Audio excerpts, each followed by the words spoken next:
Hey, how you doing? This is SEIJIHITO here to bring you another live stream. This one is it's a little bit slightly different, I guess. It's a mixture of videos. In a sense, we only got a few here today. Maybe we might find some more a little bit later. But I know we all were able to see and witness the things that took place, right, when it dealt specifically with the Charlie Kirk funeral, right? So one of those things, It's trash. which was this video here. Yo, what is up, Ty? What is up? What is up? What's up? Uh we got y'all ain't tired yet. What is up? What is up? What's up? So we got one of these videos directly here, and we can clearly see, even without playing it, all of the amount of trash that is directly there.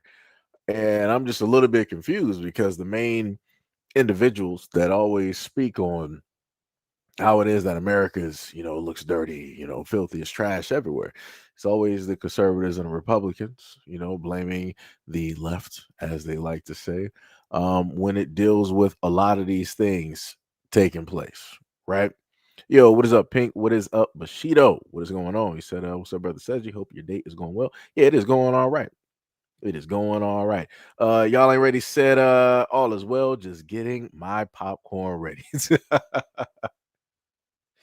uh But yeah, a few different things to go directly over, and I'm pretty sure towards the tail end of the live stream, we'll go over and talk about the Rapture videos that's been trending on TikTok at this moment in time, because I got one of those directly up there, and we can go over that.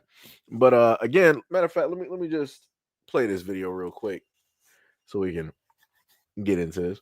Look at all this trash left outside of Charlie Kirk's memorial in Glendale, Arizona. People left water bottles and chairs. They left wagons. They left snacks. All of it just littered across the ground. State Farm Arena has a no bag policy, not just clear bags, no bags. And that means folks who were out here since early this morning just left all their stuff out here. I don't know who's going to clean it up. Crowds of literally hundreds and thousands of people are just walking over this trash on their way to the security checkpoints. Let me just be real. For all of the talk that I normally hear from Republicans and conservatives, I would have thought that we were looking at an area in California somewhere. I thought we would be looking at like a homeless encampment with the amount of trash that is directly down here, on the ground. Like, that's crazy. I'm like, why is there so much like, that's crazy. They had the pile that I'm pretty sure this was a lot of the trash that was in the streets. And I guess somebody must have got a broom or something and probably swept it directly into some piles around these cones. That looks crazy. Like, who does that? Who, like, how do you decide that you're going to this memorial, or you're going to witness something, and you just want to have all of this trash? You bring in all types of 2 liters. You got some KFC directly out there. You got some foldable chairs. You got all types of plastic bags and trash. You mean to tell me that nobody came up with an idea to have some garbage cans out there, knowing the fact that you were going to have people waiting outside? Nobody had the bright idea to have a large trash compactor or something so that the streets would be clean. That's some crazy work. And I'm like, so where is Fox News to talk about all of this littering that happened by way of the conservatives? Where's Fox News and all of the right, newscasters and anchors to talk? Like, that's crazy to me. That's nasty. Like what are you doing? You would have thought that people were specifically raised by wolves. Looking at a lot of this stuff directly down here. That's some crazy work. John Wright said, I'm sure it doesn't look like this. Hey, you're probably right. You're probably right. Tired Yet said they think they're getting beamed up by Charlie Kirk. Like I said, I don't know. Like, I just caught on to the whole thing when people, talking about the rapture is supposed to happen from anywhere from now to like the 25th or something. Tyre said, but we are all the dirty ones, huh? Yeah, that's some crazy work. That is AV. What is up? You said MAGA will say immigrants did that? Probably so. Radiette said, shall we assume it's their culture? Diabolical work. Diabolical work. But this is one of the other videos that I wanted to talk about, which is this one here. You can clearly see directly by the title where it says Grindr is on fire at the stadium, at the State Farm Stadium. Because what has been loud and quiet at the same time is the fact that, oddly enough, whenever a lot of these political events show up and they're heavily conservative, right leaning conservative, magically a lot of these apps, right, for LGBT folks, magically there's a lot of anonymous, people that start making profiles, right? And I'm like, that's a little bit weird because you have people, that really try to say that that's not really something that's a part of, the conservatives. It's not really something that's on the right. It's more so the left leaning, Democrats, and this, that, and the third, right? So let's just take a listen to this video set and see what's happening, right? Y'all ain't tired. Shout out to Tired for throwing up we like to round numbers up here for the $2 dono to the channel. Much love, respect, and appreciation. Also want to give a shout out to somebody earlier on that actually donated to the channel. I'm not going to put your full name directly out there, but shout out to CM for the donation earlier. Much love, respect, and appreciation for that donation. Much love, respect, and appreciation. Not sure if you're going to just so happen to see this live stream or be a part of it, but shout out. I'll try to be on the lookout for the name. Hopefully it might be the same name on here. If not, again, thank you. But let's get directly into the video.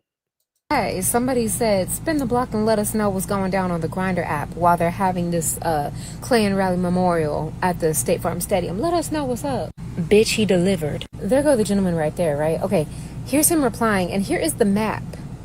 Here's the Grindr map at the State Farm Stadium. Baby! This screenshot of the Grindr map is literally the hypocrisy of this movement caught in 4K, bitch. You got a group of groypers, incels, and Christian nationalists all waving around their purity flags talking about traditional Christian values, baby. Their phones be telling the real story, apparently. So why are the apps on fire at Republican-led, Christian nationalist-led events like this? Because their whole movement is built on repression. They want to control women, they hate on women, and they're also secretly obsessed with male bodies, specifically young male bodies. They shame queerness, and yet they secretly seek it. And the more they deny it privately, the more extreme it comes out publicly. This is why it's up exposed on Grindr or with male escorts. Because groypers, incel culture, and white nationalists all share the same secret. And the louder they scream about purity, the darker their closet really is, y'all. All right, y'all. Right. So now this is the actual guy who made the video that you saw the woman previously talking about and referring directly to. He made a correction underneath the post online, and he said that was not the app that was mentioned. That was not Grindr. It was another app that they just so happened to use. And for anybody wondering why the images are blocked out, that's because on a lot of those apps, people choose not to really put their face up there. They tend to put other things directly up there. So, gotta block stuff out. Right. But let's take a listen. I wanted to give you an update on what the State Farm Stadium, the Arizona Cardinals Stadium, is looking like on the you-know-what apps. I took this at around 3:45 my time, got sidetracked doing some things, but as you can see, there's still a lot of people in the stadium itself, which is, right there next to me. Everyone up top is at an outdoor mall next door, which could be 50-50 like normal people or not. But as you can see, there are two people in the stadium who felt like they were cool to show their faces, and since I'm a petty bitch, I spent $10 so I could get close-ups of them, which I will show you now.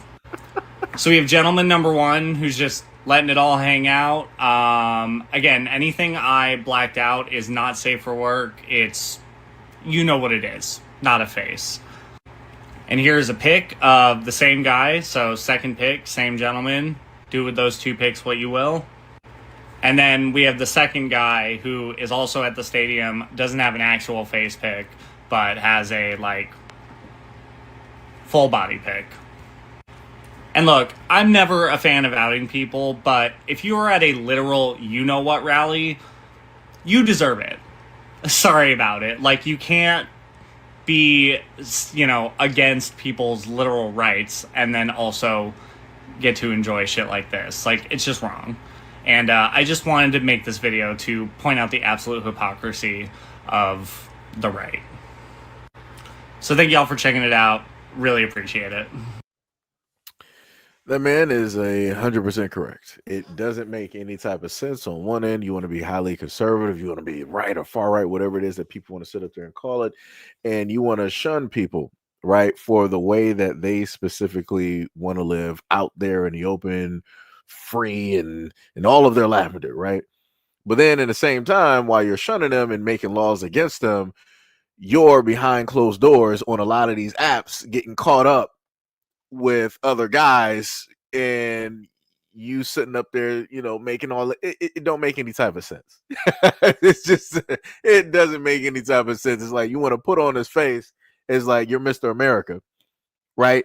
And you want to have, you know, the nice suits on, you want to have the, you know, the all white family and the kids and the white picket fence, living in the suburbs, living the high life, right? The nuclear family, the American dream. But then behind closed doors, you sitting up there, you know, cuddling with a bear full of leather and everything, licking boots like that. What are you doing? Yo, that's some crazy work right there. Let me yo, that's some crazy work. Woo, man. If there is ever a day where any of that information from those apps are directly out there, a lot of careers are going to be ruined. I'm just going to put that out there right now. A lot of careers are going to be ruined. A lot of people who are in the political field, they're probably going to be shunned. And the crazy part is they're going to be shunned by the exact same people who do the exact same things. They'll be like, well, Bob, this is on you. You got caught. I didn't. Yeah, we got to make some more laws, right? They're going to be doing all of that nonsense. And that, like I said, that's crazy to me. That's 100% crazy. It's like you're mad at the fact. I'm not even sure how to even explain it because it's just it's so insane. It's incredibly insane. Like, what? Like, how do you do that? Like that makes no sense. It's just, like I said, y'all conservatives, dog. I don't know what to do for y'all. Yo, I don't know what to do for y'all, man. That is crazy out here. Indian Summer said the people who put on a show aren't Christian. I mean, that's true. That is true. Shinku, what is up? What is up? You said this is no surprise. It's a part of their culture to engage in destructive behavior. Reddy said the lineage of evil comes but to kill. Yeah, it comes but to kill, steal, and destroy. So now we got another video where you're going to hear a man specifically speaking directly on this, putting another stamp on how ridiculous this all is. Let's take a listen. Just a reminder that some of the most anti-gay, anti-LGBTQ. So let's just freeze that real quick. They said in Phoenix, Arizona, September 21st of 2025, during Charlie Kirk's memorial service at State Farm Stadium, multiple social media posts on X and Down Detector reported that Grindr, the popular gay dating app, experienced outages or significant slowdowns in the Phoenix area. So again, it's not like people are making this up. It's not like it's a what if or anything like that. It did happen. So it just wasn't, this app here. It was multiple other apps where people go out there to seek what it is that they really want to do in life. But let me just go back. Just a reminder that some of the most anti-gay, anti-LGBTQ people are the most gay. And it's because they don't like who they are, so they lash out at people who admit who they are.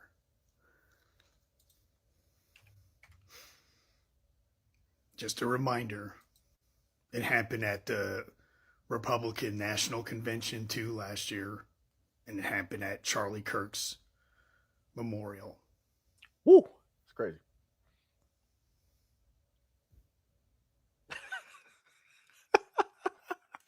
The look on that man's face said it all. He did the slow blink. I'm like, yep. That's obviously is telling. No matter how much people want to sit up there and run from what it is, you can't sit up there and say, "Oh, that was those are spoof accounts. It was the Democrats. It was the libs. it was the left. They're setting up the Republicans. They're trying to make us look bad, trying to make it seem like we're them and we're not. Nah, buddy, it's you. it's all the way you sitting up here acting as though that you're just just a model citizen, but behind closed doors you sitting up there voguing and breaking it down, doing everything of the sort, getting your back broken in. It's diabolical in nature, but it'd be like that. But then at the same time you want to turn around and shame other people. Crazy work. And again, whatever is in the darkness shall be shown in the light. It is happening at this moment in time. It is happening at this moment in time. And to go back to something previous, right?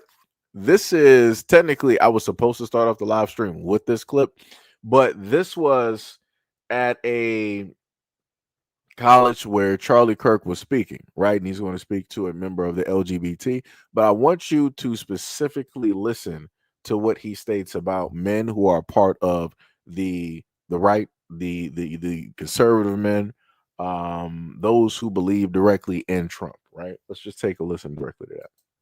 Next instance, they threatened to me and then just drove off. Hold on. So a bunch of Trump guys who are largely white heterosexual males then also threatened to you? Different group of people, but yes. All in one night? All in one night, sir. I think you're making this up. Right? So what happened, just in case people didn't catch it, right? So you have the young black male up there speaking on his experience being at the college campus, and he stated that 4 white males who were in a truck ended up seeing him, and they yelled out some crazy type of stuff, heavy on the R, when it deals with certain things, because they figure that he is a gay male. And they also use some slurs directly in that as well too. And you have Charlie Kirk. He was like, I'm not believing this. The conservative, the right, the white male Trump supporters are heavily heterosexual. They would never do anything or say anything like that. I don't believe you. And I'm like, I just, after I had to think about that, I'm like, where have I heard that before? Right. And I've heard a lot of guys on the right who are conservative say things like that to women who speak on what it is that they have gone through, right, at the hands of, men directly out here who mean to harm women. And they would like to say the exact same things there too, that they don't believe them. They don't believe that just a guy for no reason would come up and just do that to a woman. I'm like, sounds real familiar. It sounds very textbook, at this moment in time. And he went into a lot of, different questions and all these other types of things. And I'm like, you're doing a little bit too much there, Charles. Yeah, you need to, pull a little bit back. Like I said, I don't know who the young man is. I don't know him from a can of paint at the end of the day. But I'm not going to sit up there and state that the experience that he had is untrue. Right? Just as well as Charlie Kirk could say that his experience is untrue, the information that Charlie Kirk is giving at this moment in time could very easily be untrue. You don't know who those 4 guys are. right? While you're saying that you disbelieve him and saying that that just didn't happen, it was just, whatnot or whatever. You don't know who those four guys were. You don't know anything about them. So it's like realistically, everybody's on the exact same playing field, at this moment in time, right? But can't tell people nothing. Shout out to Solo Dolo. What is up, brother? What is up? What is up? What is up? Much love, respect, and appreciation. And shout out for the $20 dono to the channel. Much love, respect, and appreciation. If that, because I remember, if I'm correct, because sometimes people might walk up with different names when I'm looking at the spelling.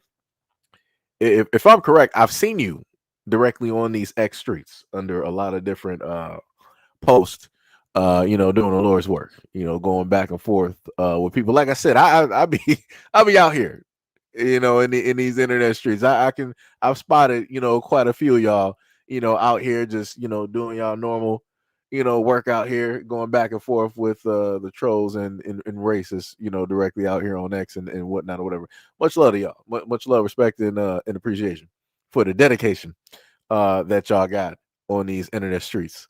Going back and forth with these trolls out here. Shout out to Solo Dolo. Much love, respect, and appreciation. Much love, much love. What was it? Jonathan said, I don't believe him either, but if he's telling the truth, that is awful. Well, this is the thing.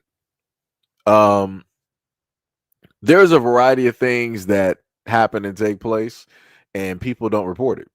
Like there's been times that I've had an instance where it was a group of white guys directly in a vehicle, walking minding my own business, and decided to, yell out a racial slur directly towards me.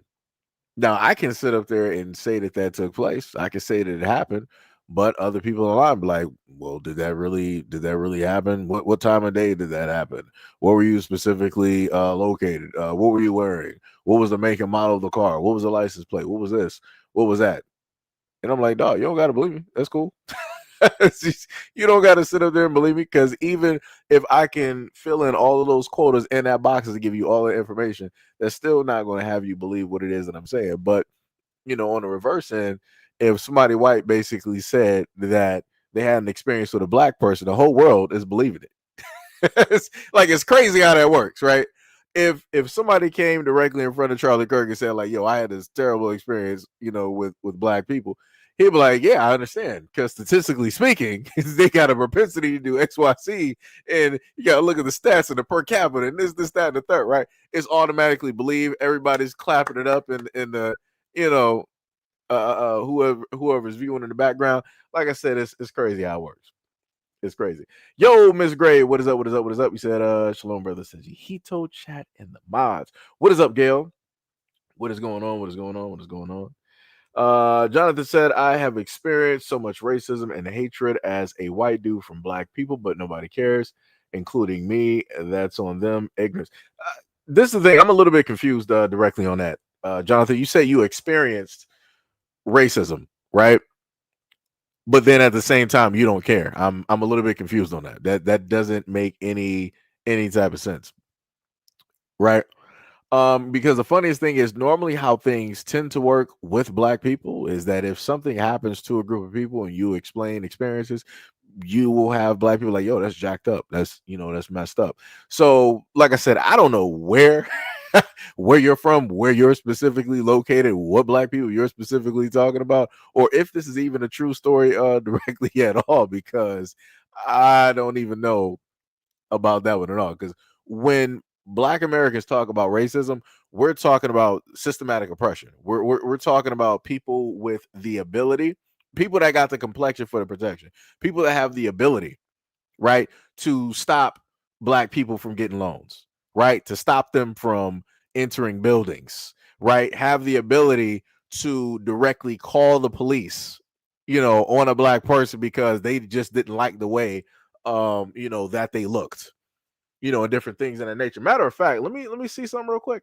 I think I gotta go back real quick. I think I may. Hopefully I do. Hopefully I actually downloaded that video real quick, because there is a video that actually matches up with that. Let me see. Huh. I might not. Okay. Let me see. Hopefully, I may be able to pull that video. I was smart enough to actually save it. I got that. So yeah, we actually, matter of fact, I got you. I'm gonna showcase this video because it matches up with what I'm talking about real quick. So so for everybody that's a little bit confused on how this got towards race and color and things of that nature, again, I'm responding directly to Jonathan's comment about how it is that he was treated, and he went through those things, and I'm explaining the difference between the racism that Black Americans are talking about versus what everybody else wants to specifically talk about. Because again, I, as a Black American male, I can never stop Jonathan from entering the building. I can't automatically call the police and have 20 deep in 2 different precincts showing up to the scene, guns drawn. Right? I can't get the FBI to start banging on his door and automatically looking for him. Right? There's a lot of things that I would never be able to do because nobody would allow it. Nobody would, specifically believe me. Yo, what is up, Sham? Miss Daltrey, what is up? What is up? Much love, respect, and appreciation. Much love, much love, much love. Somebody said, so wait. So let me just favorite Jonathan's comment real quick because I see somebody up there. They said, you have racism stuck in your mind if you think that people are calling the cops just because you walk into a building and you're Black. Oh, thank you for being here. I love you so much. Who is this? What is it? Dad Juju. Shout out to you. Shout out to you. I want everybody to look at this example that I have up here. And they said that I'm the one that's stuck on racism, right? So let's look directly at this video and let's see if I am the one that is the problem, if I'm Neo in the Matrix, right? Let's take a listen. This is video where a Black writer for the show The Bear had the cops called on him because this white woman didn't like the way he was sitting. Listen to this. Arrest the one Black dude on the train because this white woman said she didn't like the way I was sitting on the train. So you call the police. You call the police to arrest the one Black dude on the train. I haven't done anything illegal. I haven't done anything illegal. I haven't done anything illegal. I am sitting on a train, and one white woman didn't like my presence. Resisting what? Resisting what? What are you trying to arrest me for? I was sitting on a train. I was sitting on a train, and you're trying to arrest me for what? Can I not even know what you're trying to arrest me for? Because a white woman, this white woman, resisting what? Am I being arrested?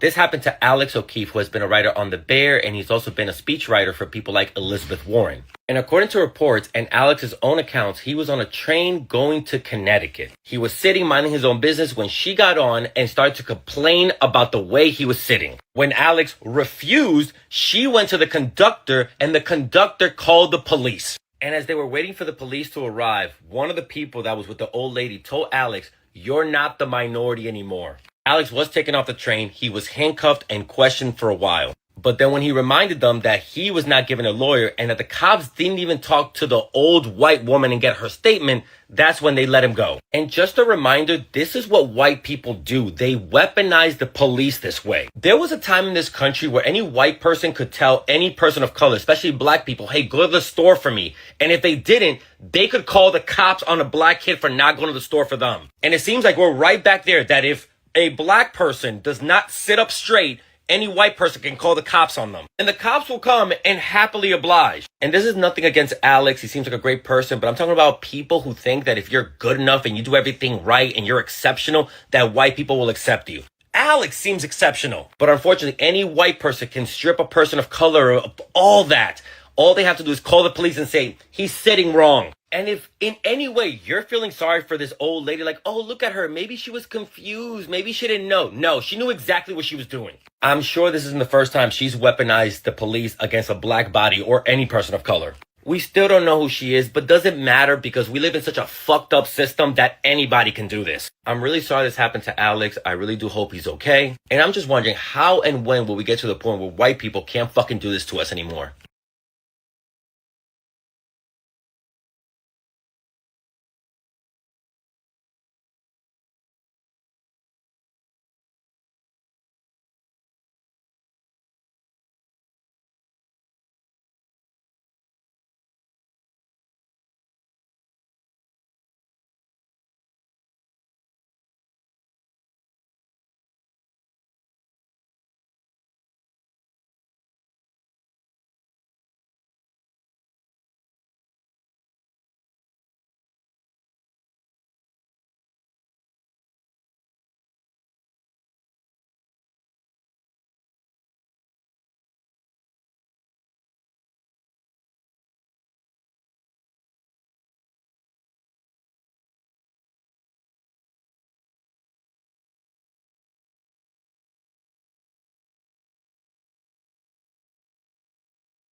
So this is where we are at this moment in time, right? Because I wanted to let that sit.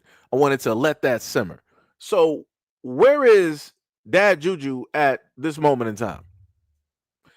Solo said no sound. No. I was trying to allow those who saw the video who wanted to give excuses. I wanted to allow them a time of silence. I wanted to allow them a time of silence because I have an understanding when you have a lot of people that are confused and they don't know what else to do, you got to just let them sit directly in that stew because they're not going to have a response for this. That one person, Dad Juju, that I have highlighted right here, he's not going to show back up. I'm not sure if my moderators might have got rid of him. It could be. It's a 50-50. But again, he ain't going to say nothing. Any of the other white folks that normally come directly to this chat, they ain't going to have nothing to say for this. This is one of your people. White folks, this is one of your people, one of your elders that decided, and she's more than likely either with her caregiver or her daughter, either which one. These are both women of the community, and they're both standing side by side and calling the police on a black man for no reason. That's some crazy work. So like I said, for the white people that's actually like here right at this moment in time, let me know why it is that y'all never have a response or an answer and y'all like to disappear whenever this proof shows up. Wait a minute. Somebody said blacks destroy everything. Word, that's how you feeling?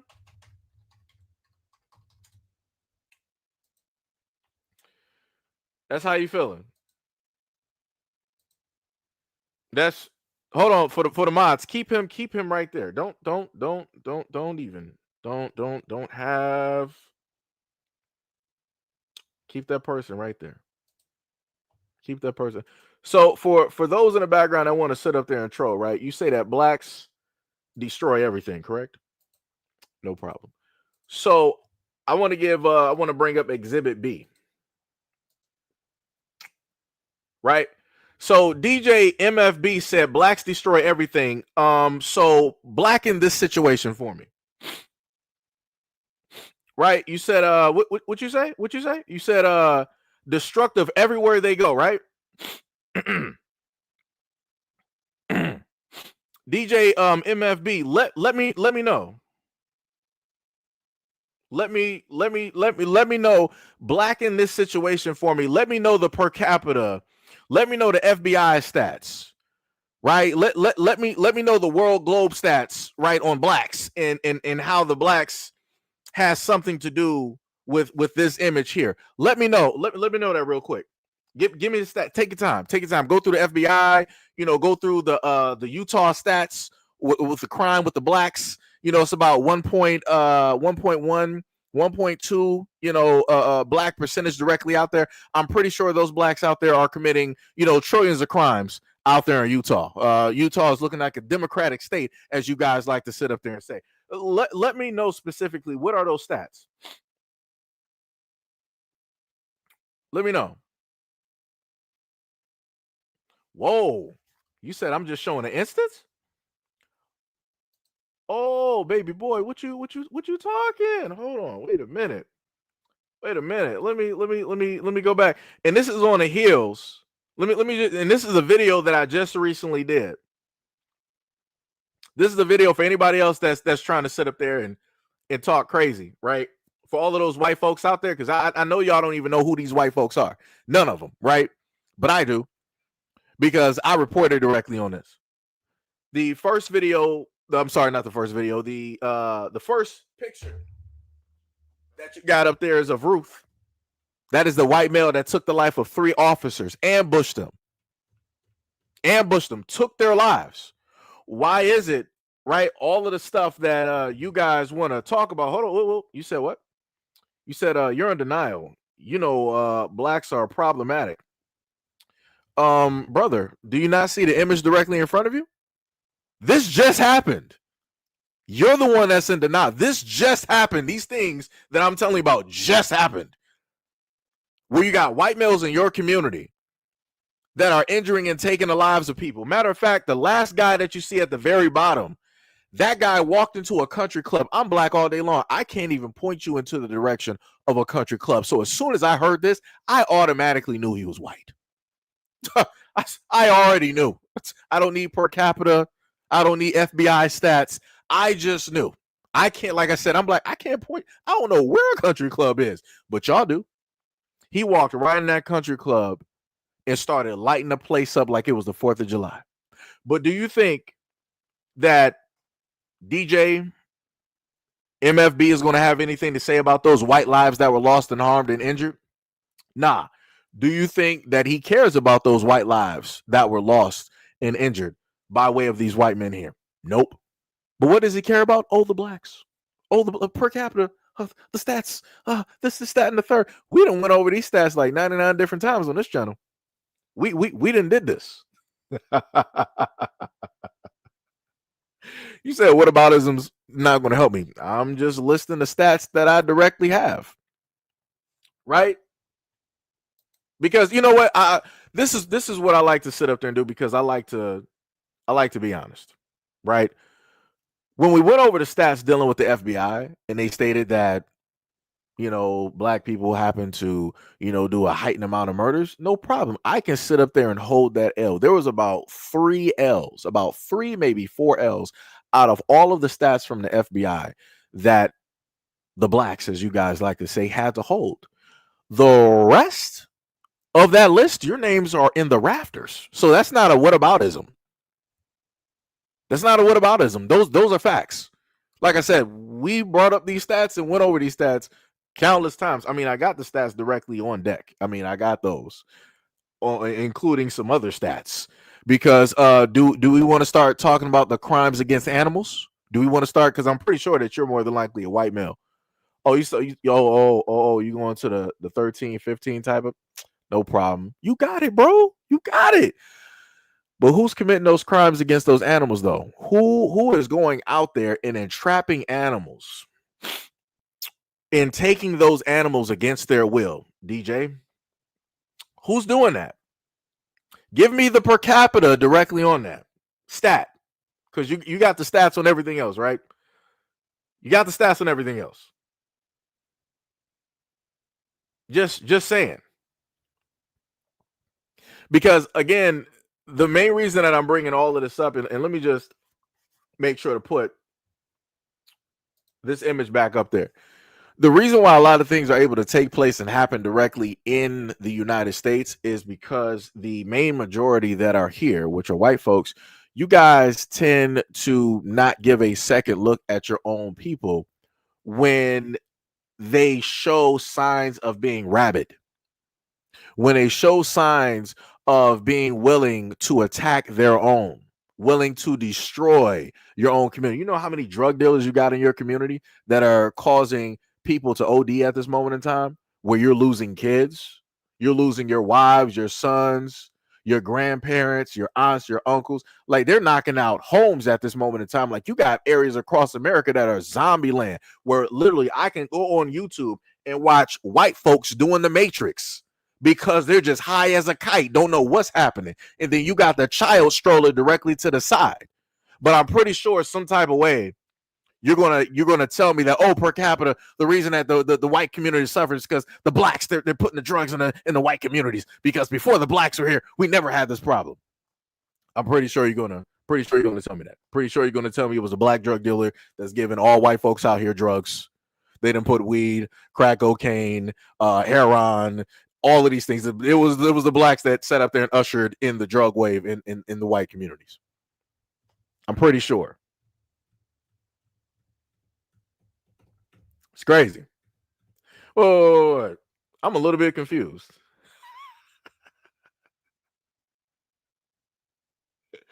Oh,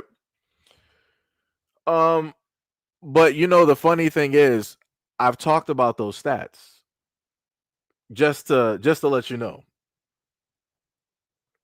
That's the craziest part that I love so much. Whenever you guys are Johnny come latelys directly to this platform, I've covered all of that before. I've given the stats, and I did not just sit up there and say that when it dealt with the murder stats, black people were holding that L. I did not just clearly say that, but for whatever reason, you got losers that pop directly up on the scene that don't want to pay attention and listen, and then they just want to regurgitate what it is that they're so used to regurgitating, because they're not trying to hear, even if somebody is telling the truth, they're not trying to hear exactly what it is. Like I said, I can take L's. I have no problem with that. I have no problem. Like I said, when it dealt with a lot of those things on those stats, I'm like, you know what? That's an L. I can be honest about that. I can hold that. The problem is that when it deals with white folks, when it's time for y'all to actually hold some L's, y'all don't have your hands open. Y'all don't even have y'all hands raised. You don't even got a finger pointed just to even question, be like, hey, maybe I might. You don't even want to do that, because in your minds, you're basically taught by your own demographic that pretty much y'all don't do nothing. It's on everybody else. The reason why crime exists in the United States is because everybody else, number one, it's the blacks. Right? Number two, y'all probably will say the Hispanics. Number three, y'all probably will try to blame the Muslims for something. Right? And then number four is whoever it else that y'all want to sit up there and blame. Right? Those are the main four groups that y'all specifically go after and target, and specifically state that these are the reasons why America is the way that it is. But for no reason at all, y'all magically, white people commit crimes, doing the wrong things? No, never. We don't do that. We would never attack our own. We would never harm our own. We would never be like, what was the white boy's name? Chris Watts, whatever his name is, that sat up there and just killed his whole family.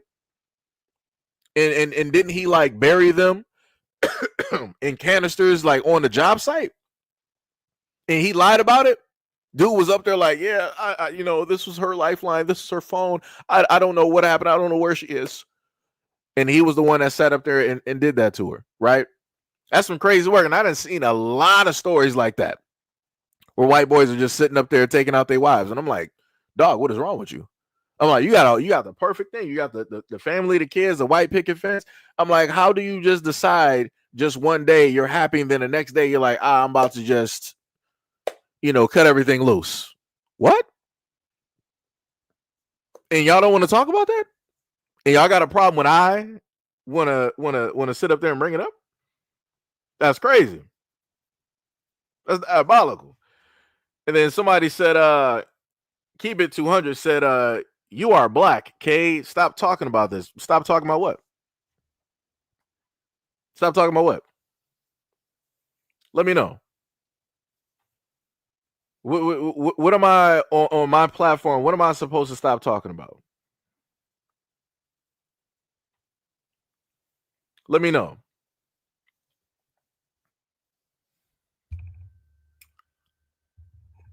Somebody, what was it? DJ said, wait, let me go back and do. All right, let me go down there. You said, so you time people out when they disagree. That's an echo chamber. I mean, I didn't, specifically, do anything. Things are up to other people's discretions. I mean, it be like that sometimes. If they happen to think that you're talking sideways, talking crazy stuff, ain't making sense, then you might get thrown directly into the shadow realm. It'd be like that. We get a lot of trolls that pop directly up here to this platform. But to say that in a sense it's an echo chamber is completely crazy, because the funny thing about that, DJ, is interesting enough, I've had a lot of white folks or trolls, whatever it is that you want to call it, or the best bet that y'all like to really use is China, right?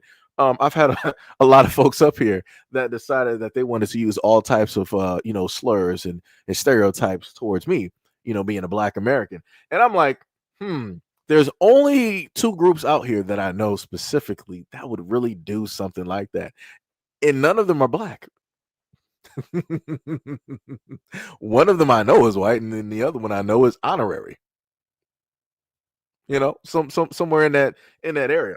But like I said, it comes directly with the territory, right? And also, like I said before, DJ, what tends to happen is that we used to showcase comments directly up here, but the few will mess it up for the many, right? So all of the white trolls, those folks that like to come directly up to the platforms of black content creators, this is why we can't show off comments no more, because a lot of y'all don't know how to talk. Like, how y'all normally tell me, oh, speak English, pronunciate, and this, that, and the third. A lot of y'all don't even know how to talk with common sense. You can't, really speak without using some type of expletive or all of these other types of things, or using some type of stereotype or racist quote and all this other type of stuff. Again, the few will mess it up for the many. It's crazy work.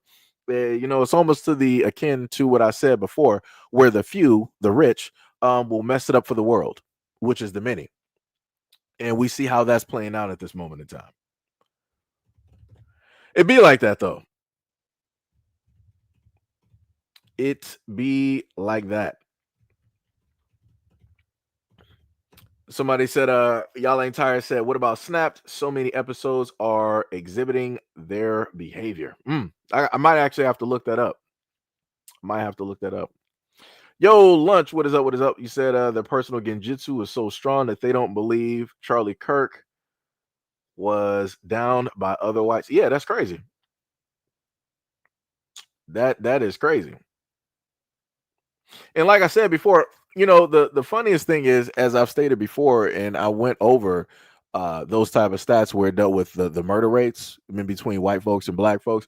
I specifically pointed out the fact that crime within proximity, right? When it's black people amongst themselves, of course, things are going to happen. Disagreements, arguments, people tend to lose lives. It be like that. It shouldn't be like that, but it be like that. And then I highlight the exact same thing with white folks. And I'm like, how is this happening? I'm like, these are the high IQs. These are the geniuses, of the universe. Right? These are the children of God, as the Mormons say, right? Y'all the ones that's supposed to, not only repopulate the earth, but the whole, universe, right? In the image of God. So it's a little bit baffling and confusing to me how it is that white folks are doing crimes against themselves. I thought it was supposed to be the savages, the low IQs, the ones that are sloped foreheads and all this other type of stuff that y'all like to sit up there and say, right? All of these nonsensical things. I thought it was everybody else that was supposed to be doing the most horrendous things. But when the stats come out, and these stats are by way of other white people, right, in higher positions, it's like y'all just out here just doing anything.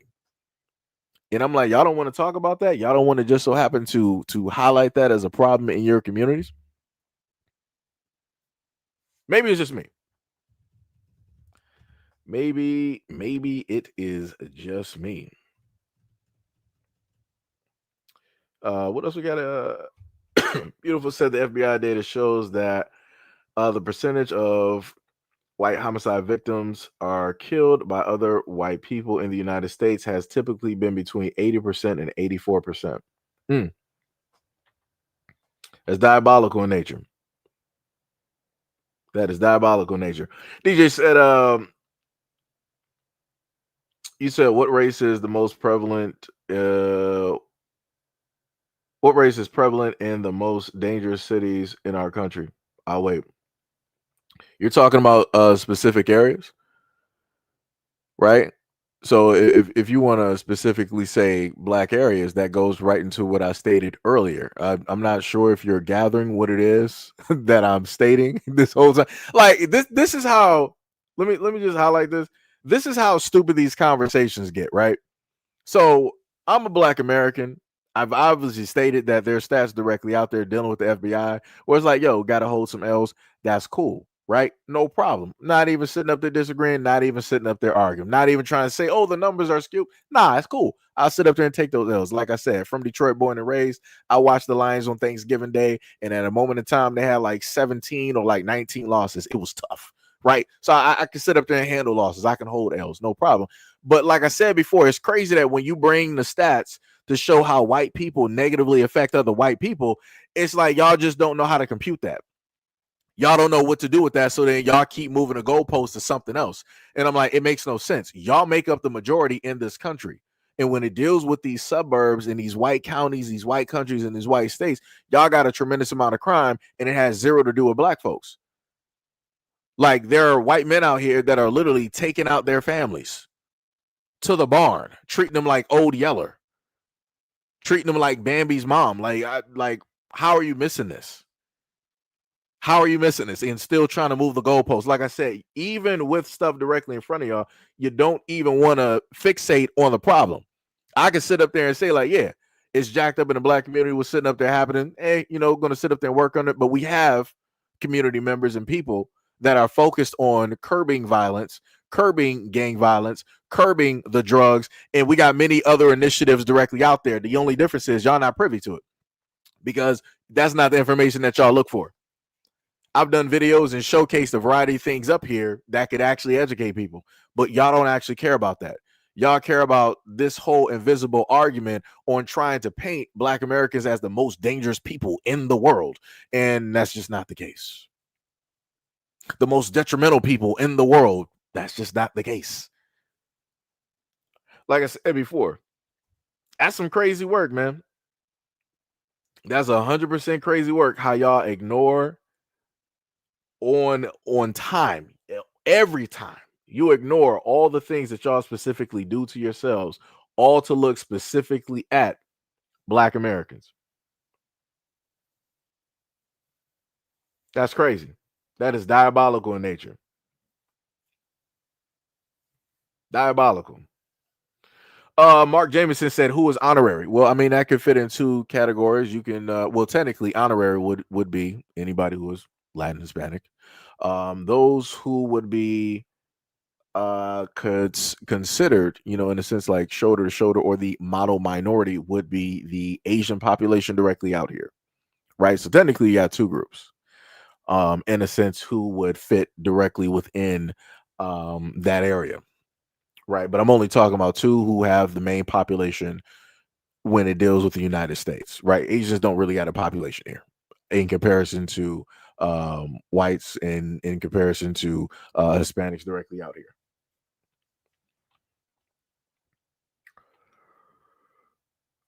Let me see what else we got. You said they act like language is an ever evolving, multifaceted communication avenue. Ready Yet said most of them are cowards too. Beautiful is posting that in there. It was like, yo, Beautiful's like, y'all ain't about to sit up there and miss these stats out here. Y'all want to keep talking about black people? No problem. Let me keep dropping these stats so you're going to see it. Shout out to you. Shout out to you for dropping those stats directly in the comment section. Shout out to you. Much love, respect, and appreciation. Doug says sloped forehead. Never heard that one. Oh, you never heard that one? That's crazy. That's a little bit odd for me because I've heard of it, and but that's by way of, like I said, I've been on these internet streets for a very long time. And the thing that I've learned, because a lot of people weren't really there in a sense, the beautiful thing about the internet is how open it is, right? There was a specific point in time where it seemed as though that white folks thought that they were the only ones that pretty much had the internet and access to it. So whenever these platforms were created, and I'm talking about like during like the .com era and things of that nature, white folks would be as open and honest about race and race relations in a lot of comment sections across the web, right? So it doesn't matter if it was an AOL chat room. It don't matter if you was on Netscape. Um, it don't matter if it was like, going through websites on Internet Explorer, whatever it was. White folks were very transparent on how they felt about race, how it is that they will refer and speak about people and different things of that nature. And I learned a variety of things being a young black male, being able to peer directly into that. I learned a lot of the insults, the stereotypes, um, learned a lot of other racial slurs that you guys have come up with that I've never even heard of. I'm like, who thought? I'm like, who thought of that? I'm trying to figure out how that even makes sense. I'm like, I gotta actually like do some. I'm like, how does this like? What does this even mean? Right? Like I said, it's crazy. It's crazy work how a lot of people want to make it seem as though that all of this stuff dealing with racism and whatnot is so long ago. No, it's not. It's not.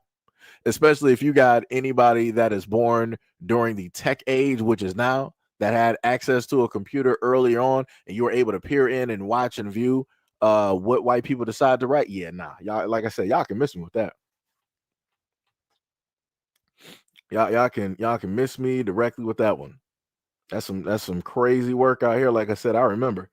Y'all just lucky I did not have a capture card during that time because we didn't have them. Y'all just lucky I didn't have a capture card in order to put that stuff directly up here because I really would. I would showcase y'all in all of y'all glory. Mo said, can you address Emery Randall? Who's that? He said Emery Randall. Let me I'm trying to find where's that name at? Is that up above somewhere? He said Emery Randall. Where is that name at real quick? Yeah, I'm not, and I'm trying to go all the way up. I do not see. Okay, so it's further up. Damn, where they at? Hold on, let me see. Yo, Mahoko, what is up? What is up? What is up? I'm really trying to find this person. I kid you not. I see somebody by the name of Iron Will directly up there. Yo, Yun, what is up? What is up? What is up?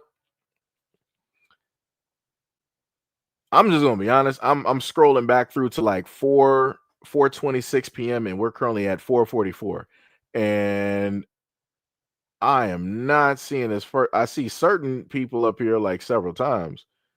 I guess they're making like responses to people, but I'm not seeing Emery Randall. Yeah. Like I said, I don't know what to tell you. Now I got to scroll back down and try to figure out where I was. Okay. I had Doug Marks. See, Mo, I cannot find Emery Randall. I'm dead serious. I went back up there. I'm not trying to fully go directly through, but it'd be like that.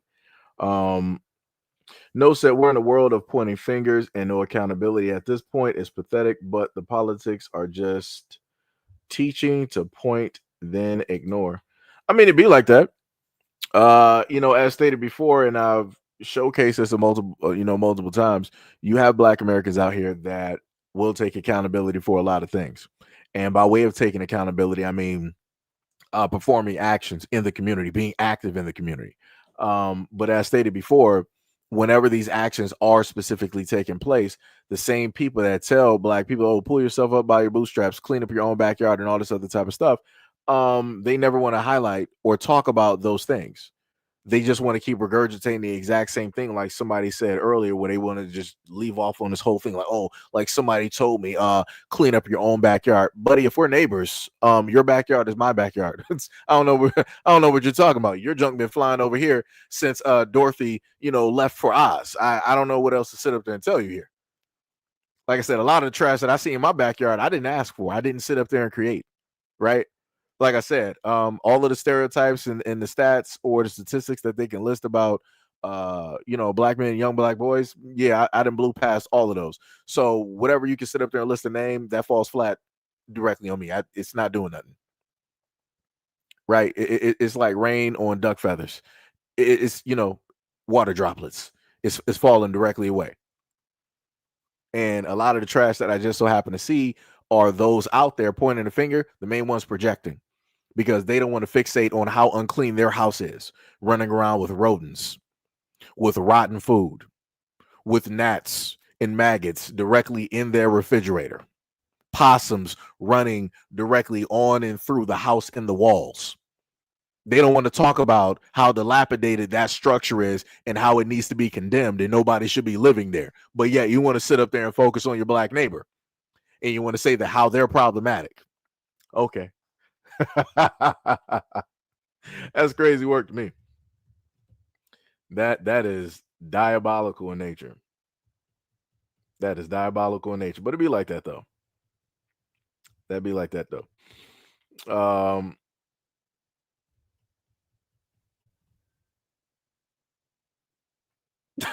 What? Wait a minute. Who is this? Who is this? Darlene, whatever your last name is, you said you have the worst character. You didn't even know just to be quiet for a few days. You are so classless. Who are you talking to? Who let me let me know who you talking to. Because then you wanted to pop out of the scene talking about some bye Mr. Delusional. You'll be by if my moderators didn't catch you, but again, I'm just trying to figure out who are you talking about? Who specifically? Like, that's some crazy work out here. I was supposed to be quiet, but quiet for what? Who? Why? So wait. Why? This to the white folks directly in the chat. Why am I supposed to be quiet as a black American? Why am I supposed to be quiet, and how am I classless? Right? Because let me sit up there. Let me see.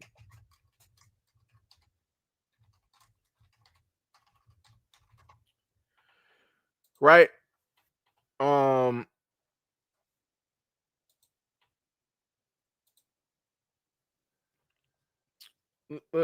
me see if I can get an image of it real quick, right?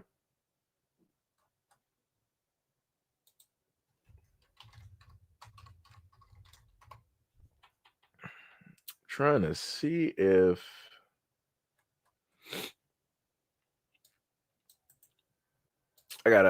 let me see, I gotta zoom this in real quick. Where's X at real quick? Let me just go here. Because before I say it, I want to have the at least the images. Right? There we go. Thank you. So for those out there that want to say that I, as a black American, like I'm classless, I should be quiet and all this other type of stuff, white folks, let me know where you and your family was during this time, right? This was what white kids were doing all online when it dealt with Trayvon Martin and George Zimmerman. Your kids were online doing this, and they called it the Trayvon Challenge. Wouldn't we say that your kids need to shut up and your kids are tasteless and classless, but y'all wasn't doing that? Y'all wasn't doing that. Y'all also had something called the George Floyd Challenge, right? Where y'all would sit up there and get together and take photos, and you would sit up there and put a knee directly on your friends or your family members' necks and laugh about it. And y'all would also dress up like these people during Halloween as well, too, right? What am I missing? Let me know. Let me know specifically what I'm missing. Because like I said, it's crazy. It's crazy to me how y'all want to sit up there and try to say that I'm tasteless and classless. And I didn't even wait a couple of days. As soon as everything happened with Trayvon Martin, this is what y'all was out there doing. So what we talking about? Right? Y'all into dark humor though, right? Right? This is what y'all like to do. This will be considered dark humor, right? So if you got black folks out there doing the same thing during this time, who's at fault now? Who started it? Because never at any moment in time in my community have I ever thought with me and my friends like, oh, some random white person died. Let's sit up there and turn that into a challenge and go on social media and I never that never crossed my mind at all. It's like, dang, it's like, yo, they really lost their life like that. That's sad. But nope, when it deals with y'all sit up there and start making challenges. Y'all start dressing up as people on Halloween and think that everything is funny. Like, that's some crazy work though. But that's diabolical work. That's some diabolical work.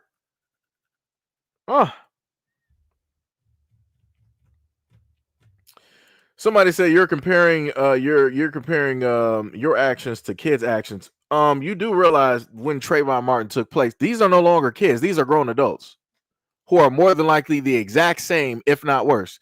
Why are we sitting up there playing at this moment in time? What are we doing? And then on top of that, my actions, I'm not saying anything wrong, which is the crazy part. I have not said anything wrong when it dealt with Charlie Kirk. That's some diabolical work. The setups are real out here, but luckily I play fighting games and I can happen to read, some movements.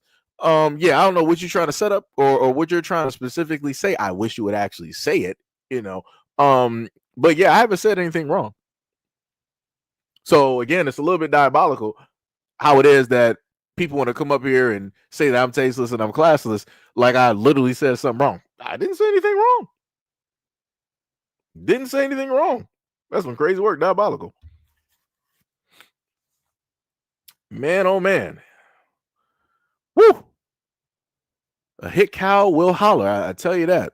It's diabolical work. Diabolical. But it be like that though. Like I said, y'all like, y'all into dark humor. This is the type of stuff that y'all directly into, right? Diabolical work. But anyways, now we're going to go on to a little bit of a different area now, where we're going to be focused on the fact that you got an immigrant that is directly for. Let me, because I like highlighting comments here. Hold on, let me. Oh, did I? Or okay, I already got hers marked. Okay, no problem. So, just in case I gotta go back there real quick. You said show him doing the George Floyd challenge. Hold on, let me see if I can find that real quick.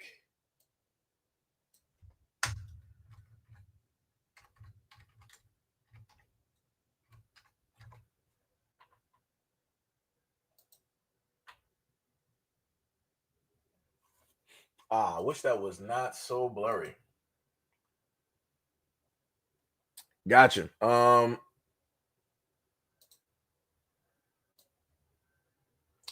Wait, let me see. I might have to click so I can get the full. Maybe I can get a better image. Let me see. Hold on. Give me a second. Hold on.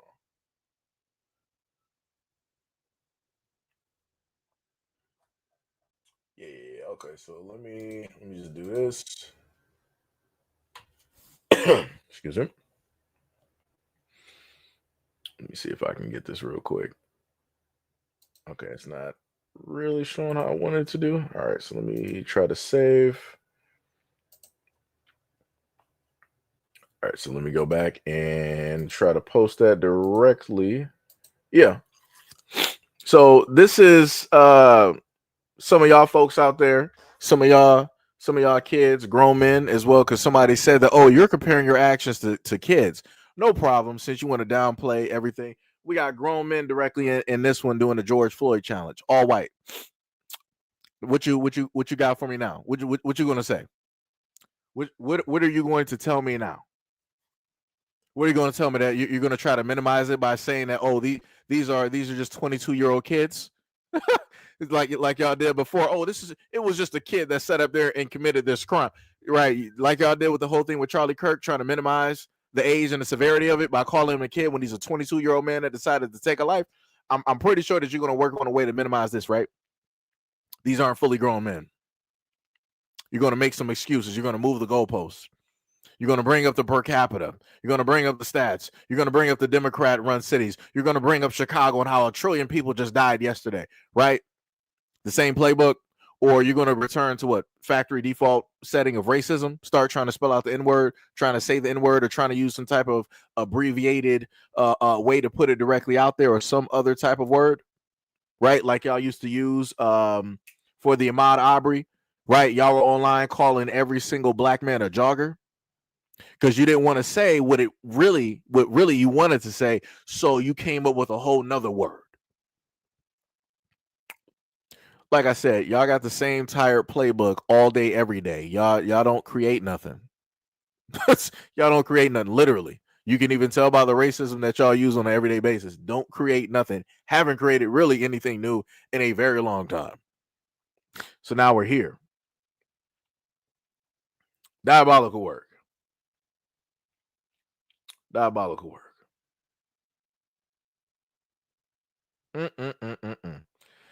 Oh, Jason said, is crickets from these folks? No. We got some we got some people out here. Somebody this Jason dude said blacks must go. Go where? Let me know as a black American where I'm gonna go, right? If you were like one of the slave masters, right? Let me know where you're gonna sit up there and ship me. What, you gonna ship me over there to Africa, right? Because that's where everybody. I'm sorry. Let me not say everybody. That's where all the blacks came from, right? The same regurgitated nonsense that y'all keep sitting up there spewing. Even though on every single continent here you had groups of people or shared people, I'm pretty sure that's going to be a thing, right? Oh, Mo said he went to the Bermuda Triangle. It'd be like that. You know, you got that one-way ticket real quick. You didn't even know. You should have took that turn to Albuquerque, and you ended up going through the triangle. Oh, man. It'd be like that.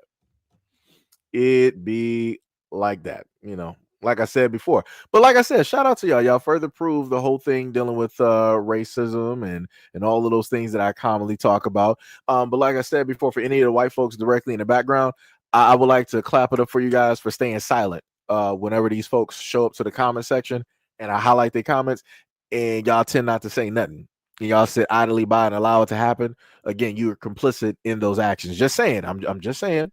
I'm just putting that directly out there, because normally what people would like to say with black people in the black community, pull yourselves up by your bootstraps. If you want things done, go out there and fix, go out there and help people, treat people like human beings. But when the exact same thing could take place here, I sit idly by. Let me just let those other white folks be racist, because I'm not a part of that. I'm not like them. I'm different. I'm going to show up by not egging it on, but at the same time, you're showcasing it by allowing it to go on. Just saying. Just saying. I just gotta just gotta point that out, man, because a lot of people just don't understand. But like I said before, the two images that you see directly up here, these are challenges that white folks came up with. The Trayvon Martin challenge, and then they came up with the George Floyd challenge. Again, I never in any of my life, I can't list you any of my friends that I've even known. I can't even list you some of the most ignorant people that I've known have ever done anything like this, by making light of another race's death that's been showcased on social media or the news. We just thought it was messed up and that it shouldn't happen. But like I said, the thought process of black Americans is different from a lot of other folks directly out here. And the internet is forever, for at least 240 or 248 years. How much digital content will last, from at least the last time that I looked this stuff up. Like I said, the internet is forever. And for a lot of those who are online and they took place in a lot of this stuff, for white folks out there, I want y'all to know that at a point in time, your grandchildren will see this. Right? Shout out to the Zero Rangers. Shout out to Jason David Frank. RIP. But yeah, a lot of your grandchildren are going to be able to see and witness a lot of this nonsense that y'all were doing. They're going to be able to see. So this is what I want to sit up there and say to the white folks out there. The beautiful thing that I love about this digital age is that y'all can't run from this like y'all ran from the past, like from my grandma's era, right? When we look at like the 70s, the 60s, the 50s, the 40s, the 30s, the 20s, and the 10s and the 90s, right? How a lot of people could sweep that under the rug and act like it didn't exist. They can just hide the photo album and all of the pictures from picnics and all this, right? How y'all can do that? You can't run from this. You can't hide this. The only way to hide this is to cut off the whole internet. But you're not going to do that. So now you're at a dilemma where at a point in time, your friends and family members in the future are going to be able to see the person that you are. They're going to be able to peer into that lifetime, into that year point, and be like, yo, this is you? Why would you do something like this? Like, why am I even associated with somebody? Like I said, like, yo, y'all ain't going to be able to run from a lot of the stuff that's coming. And everything that is going to transpire and take place, it is specifically on you and it is directly on your hands. That's all I'm saying. That's all I'm saying. It's going to be on you. It be like that. Mm-mm-mm.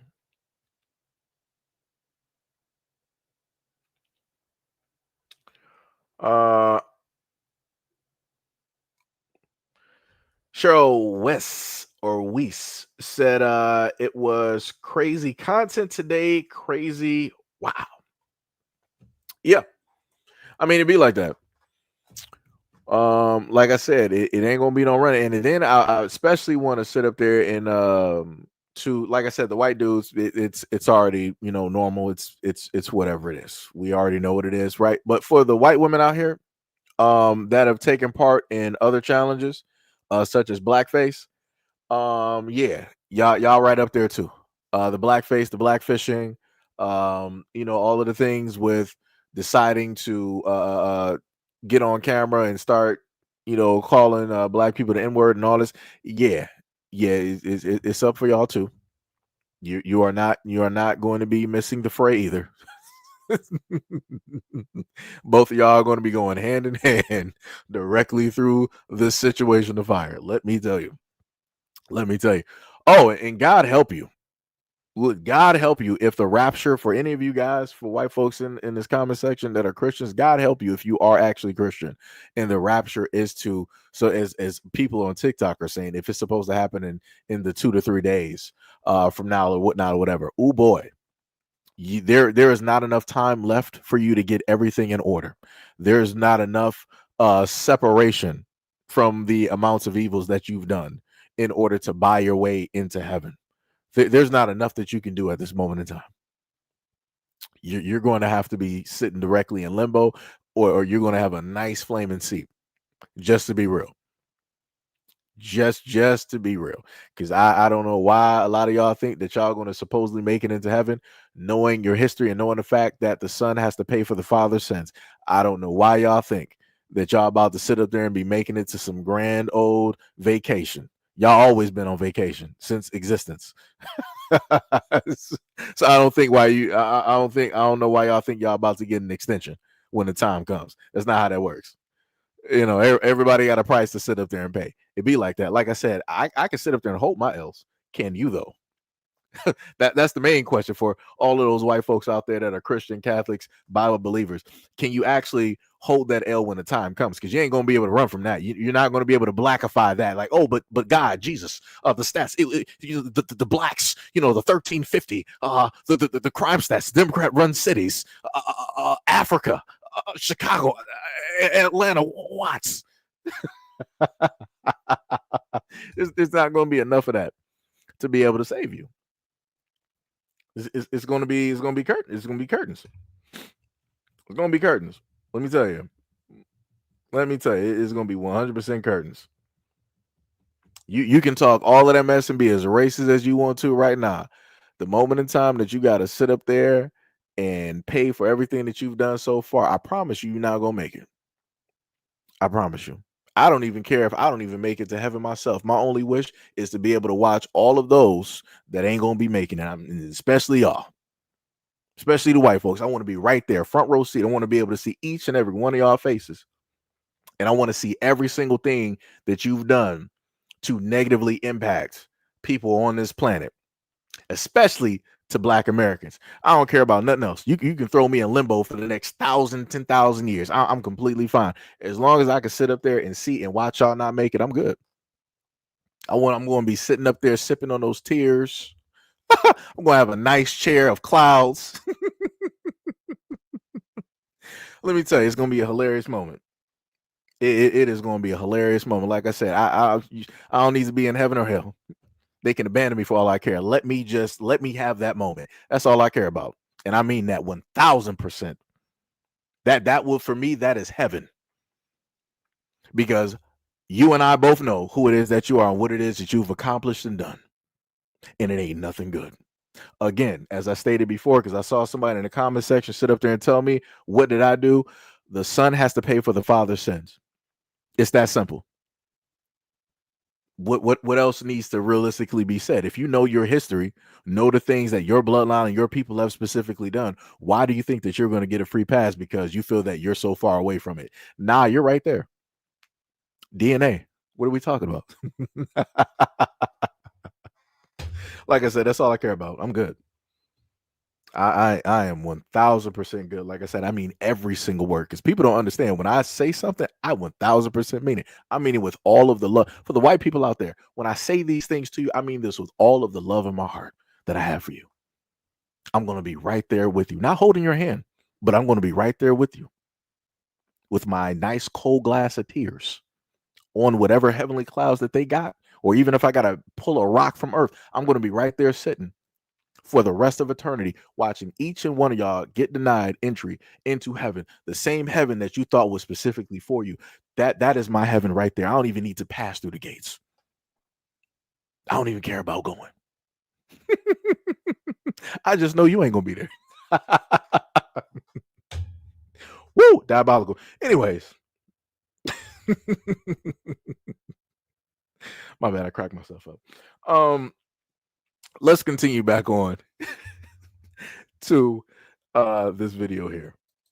All supporters of President Trump, see the MAGA hats. President Fox 11's Matthew Seedorf live for us in Diamond Bar, and Matthew. My bad. I gotta actually. My bad. I gotta sit up there and I gotta highlight this. You said I'm racist. I mean, whatever. What else you got for me? I mean, I give me something better, because that's all y'all keep coming up here with. Y'all be like, oh, you're racist. You're racist. You know, let me know. Let me know. Like I said, you said I'm racist though? Ain't this you? Ain't this you that just said that? Do those guys on the ground have crack in their mouths? You talking about for the George Floyd or the Trayvon Martin challenge? So magically, in your dim-witted dodo brain, you automatically think that every single, I know that you got to be like in your late 50s to your 60s and 70s. I know that. For you to just automatically, the only drug that you can think of is crack, I know what era you're specifically from. And that's sad. Like I said, the moment in the time for, who is this? Dan O'Mac? Cool, no problem. However it basically works, I don't even know realistically who you are. But the moment in time, I hope that I get like a premonition or a dream or a sighting of whenever the Grim Reaper is basically at your door. I want to be there. I want to specifically be there so you can see me and know that I outlived you. That's where I'm at. That's the type of time that I'm specifically on.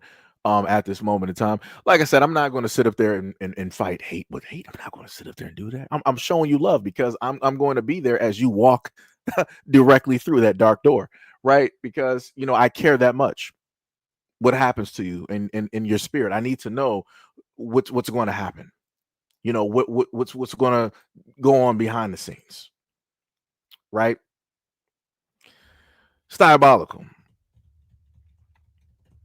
Diabolical. Like I said, to any other folks directly out there that want to come up here and showcase, I don't know what I have to do on this plane of existence to be able to be notified when everything is said and done, whenever the Grim Reaper is basically there.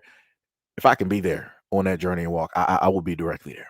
I wanna be able to just write down everything. I want to have the deepest insight. I want to see all of your tears.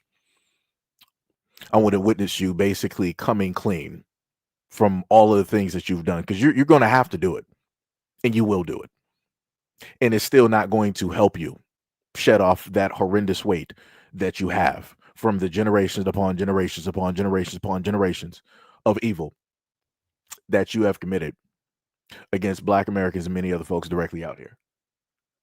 But like I said, I want to be with you on that journey, though. I want to be, right there walking with you, because Jesus ain't gonna walk with you, so I'll be right there with you. I'll be the next best thing. I'll be the next best thing.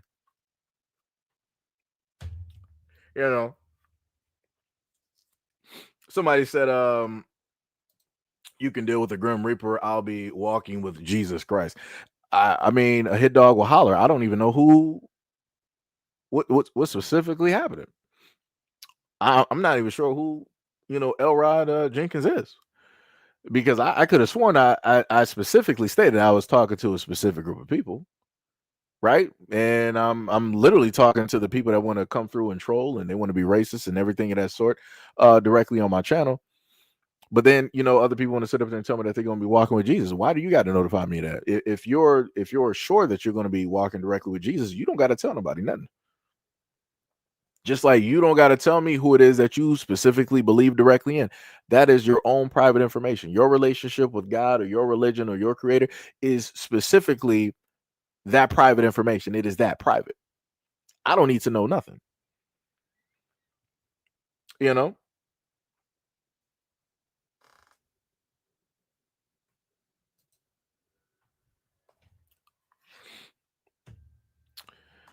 Oh, so here we go. Now you said, and yet the blacks to this day are the ones being the most evil to their own. Let's not even talk about how things are in Africa. I'm not, the correlation. That's like me sitting up there saying it's like the whites still to this day are being so evil to their own. Let's not even talk about Europe and Australia. Do you see how stupid that is? Do you understand how stupid that sounds? I'm assuming that you automatically have a connection over there in Europe and that you're over there with those people.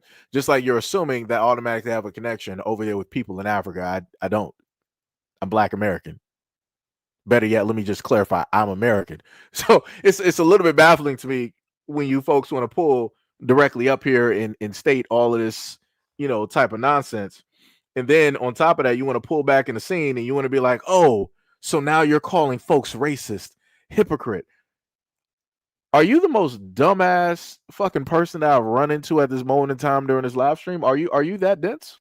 Are you that dumb? Is your brain that diluted that you cannot conceptualize what it is that I stated directly to you? In reality, that I'm talking directly to the racists directly out here, but you want to protect the racists, right? Just like you probably want to protect the Geppettos out here, right? Crazy work out here, right? The same people that do the crimes against family and white communities, you probably protecting them as well too, huh? Just like you probably protecting the same men that's going after animals without their consent, right? See how I can sit up there and layer stuff on that don't really have nothing to do with the conversation that specifically I'm talking about, but yet it still technically has to do with a problem. It's crazy how that works. It's crazy how that works. Diabolical in nature.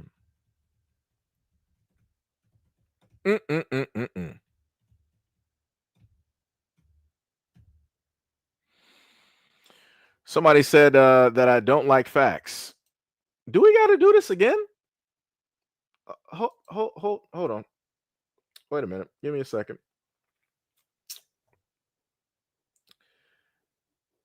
I don't feel like breaking this apart again. Oh dear God. I really gotta do this. I don't even feel like doing this again. So because we got to sit up there and get stupid, and I love getting stupid on a lot of cases. Like I said, when people want to go low, we're going to hell. So that's currently where we're going. I don't care how many times you're telling me you're going to be walking with Jesus. There is no God here for you at this moment in time during this live stream. Let me tell you, because he is not going to be here to sit up there and save you.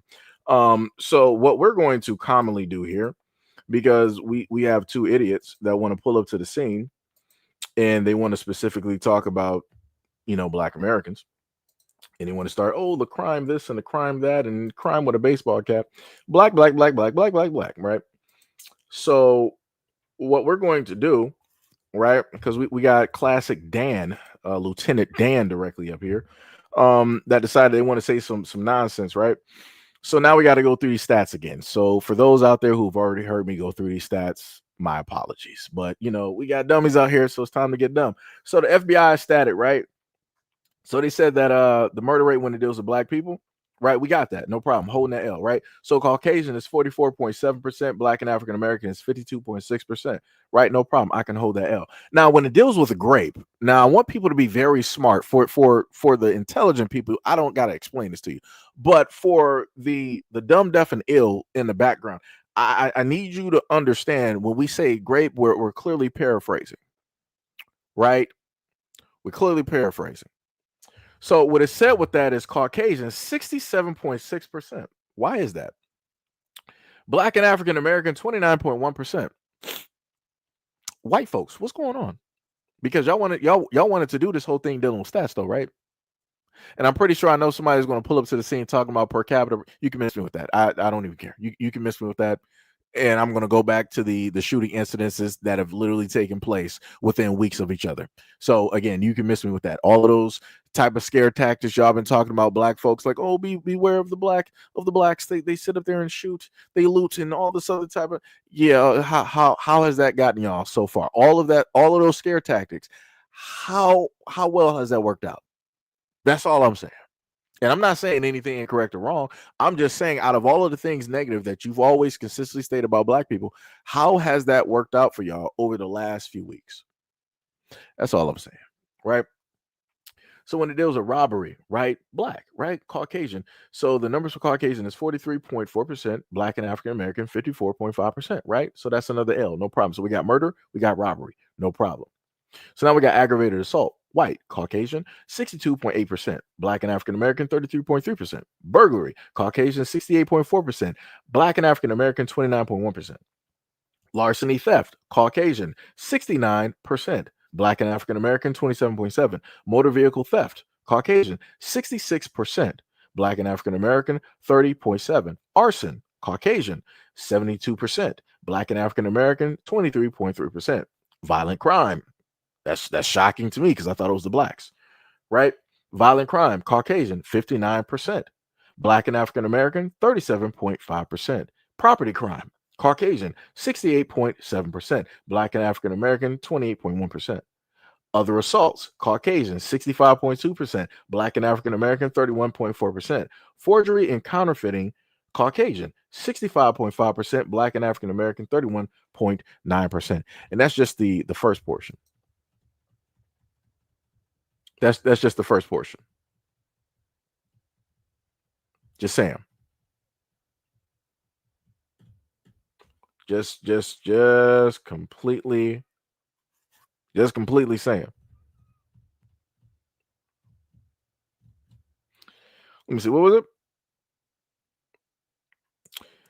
You said the 2/3, right? So we're going with the stats. What I like to normally sit up there and say is that I fit directly within a statistic of not having a father, directly in the home. But then when we look at all of your other statistics where it says that it'll lead to X, Y, and Z in prison and gangs and drugs and streets and robbing and ripping and running, yeah, that falls flat. So it's like you got one directly on the board, but everything else as a Black American male, all the other stats that you got, which you say lead directly from that, I've never done any of those things. Never been in a gang, don't have gang tattoos. Police don't even know my name. Never been ripping and running through the streets of Detroit. Never sold. I got to go with the classic because this is what the whites, like. I never sold crack cocaine, right? Never did anything, never even sold weed, right? And that's the premium, that everybody, likes to smoke directly out here of all races. Right? Never, held a gun. Color me surprised directly on that. Matter of fact, I never even drank or smoked. Color me surprised directly, on that. What else do we got directly out of here? I don't know. I'm pretty sure that you can list something negative that's supposed to happen, but yet I'm here. Again, never been in jail in prison either, but I don't know. It's crazy work, but it'd be like that. Anyways, the craziest part is I love when people want to rewrite reality, and this is what white people are pretty good at. And I want people to understand this, right? I'm putting this comment up here to showcase the proof of what I always talk about. When, as a Black American male, when I state something, right, I state it straightforward. I didn't make any mistakes. But this person decided to interpret it by saying that, oh, so you're basically agreeing that it's a good thing that such and such amount of kids don't have a father. Who said that?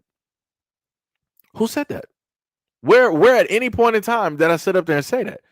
Like, again, you can't even stay directly on the point.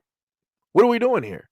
We can't even have a logical discussion. We can't even have a conversation because you want to sit up there and move the goalpost somewhere else. Because now when I tell you that I'm a statistic, as you state, right now, and I'm telling you all the things that I've never done, now all of your points are falling flat. You don't know where to go. So now you're running and scurrying. And now you're like, oh, but now you're saying that it's good that, all of these other Black kids don't have. I never said that. Are you dumb? Like, what, like, are we in the book of mice and men? Like, what are we doing right now? Like, what realistically are we doing right now? But anyways, I don't know where you get 66% from, because the craziest part is, let me again, I gotta keep doing this. Shout out to my boy Big Mike, to Mr. Roosevelt, shout out to my boy Chris, Mr. Thomas, shout out to my boy Pookie and them, and their dad. I don't know the last name, but I know the dad. Shout out to my girl Ashley out there and her father, who served directly in the military and he is retired. Who else that I know directly? Shout out to my boy L Train and his. Like I said, I can name, and like unlike you, I've grown up around Black folks, and I've seen two-parent households. I've seen fathers there and existing. Right. I've even seen stepfathers. So, it's crazy to me to see somebody such as you roll up to the scene and want to bring up some ridiculous ass stat when I know that you ain't never been in the Black community at all. You didn't grow up around Black people.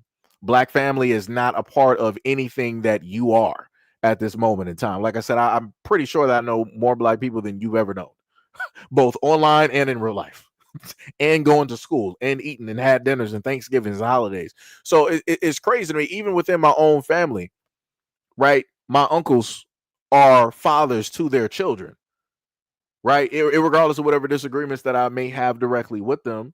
Like I said, my Uncle Mike, he's a father to all 5 to 6 of his kids directly out there. My Uncle Tony, he's a father to his son Sean. Like, it's crazy to me. Like, I can sit up there and keep going. But like I said, y'all don't understand any of those things. But what I do realize and know is that you have a lot of white men out here that run away from their responsibilities, right?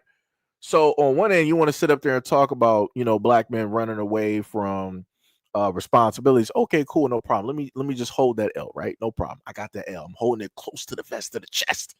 But let's talk about the fact that a lot of white men run away with their responsibilities by way of divorce, by way of getting rid of the whole family.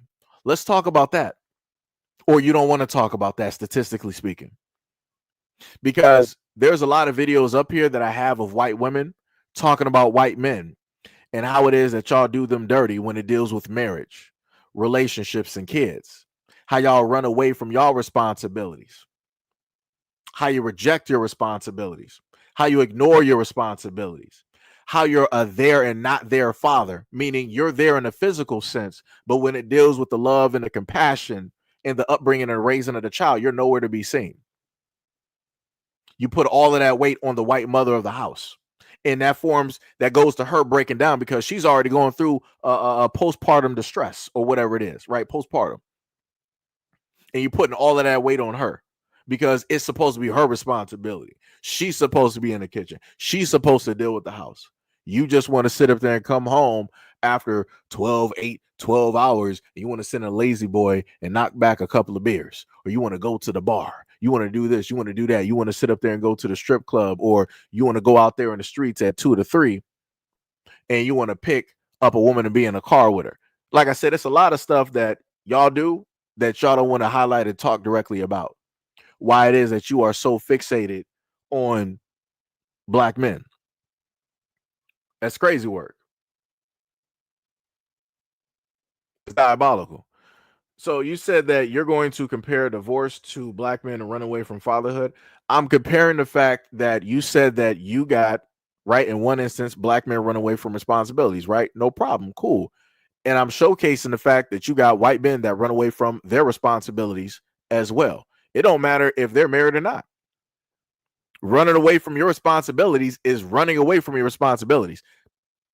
I'm not sure how you can't get that. But I understand how you can't get that because you don't want to focus in on specifically what's taking place. Matter of fact, I'll just put it like this, right?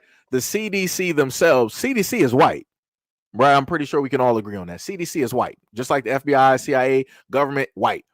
The CDC said themselves, and I did a video on this, that said that black men, black American men, are both in and around their children's lives more than any other race and grouping of men in the United States, since you want to talk about stats. And if you're going to ask me specifically for those stats, I'm going to reply back by telling you to look it up the exact same way that I looked it up when I decided to do a video directly on those numbers and those stats, because for whatever reason, white men wanted to inundate my channel by trying to say that they're more fatherly than black men. And I'm like, yeah, no, actually, you're not. You're not. But like I said, it'd be like that, though.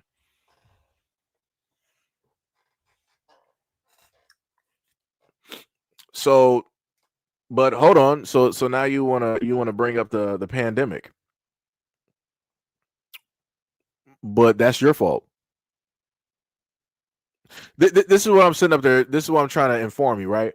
The government doesn't have anything to gain by putting out any positive information about black men. They don't have anything to gain. Nobody's going to clap for them. They're not going to be inundated with more money from the black community. They gain nothing from that. So that lets you know about that information right there. Because even still to this day, the CDC ain't getting nothing about that information.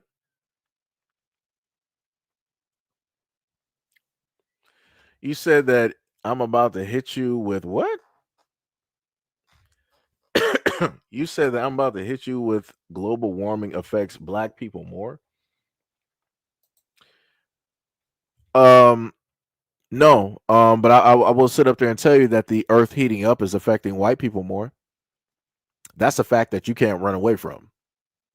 For whatever reason, a lot of white folks out here, it's seemingly enough, y'all are sun intolerant. Y'all allergic. I don't know what it is. I don't know how specifically that's working. But the heating up of the earth and the sun is tearing y'all up.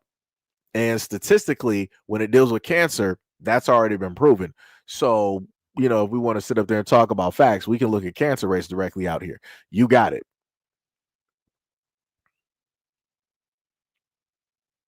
Like, y'all got that one running away. This is why y'all sit up there and use the SPF. And this is why when you put it under a filter, it's actually black instead of white. That's crazy that you got a cream that appears white, but it goes on black. How that work? That it goes on 3 different transitions. In a bottle, it's white. When you put it directly on your skin, it's clear. But underneath a filter, if the sun were to look directly at you, it would appear as if you got melanin. Ain't that something? That's diabolical in nature.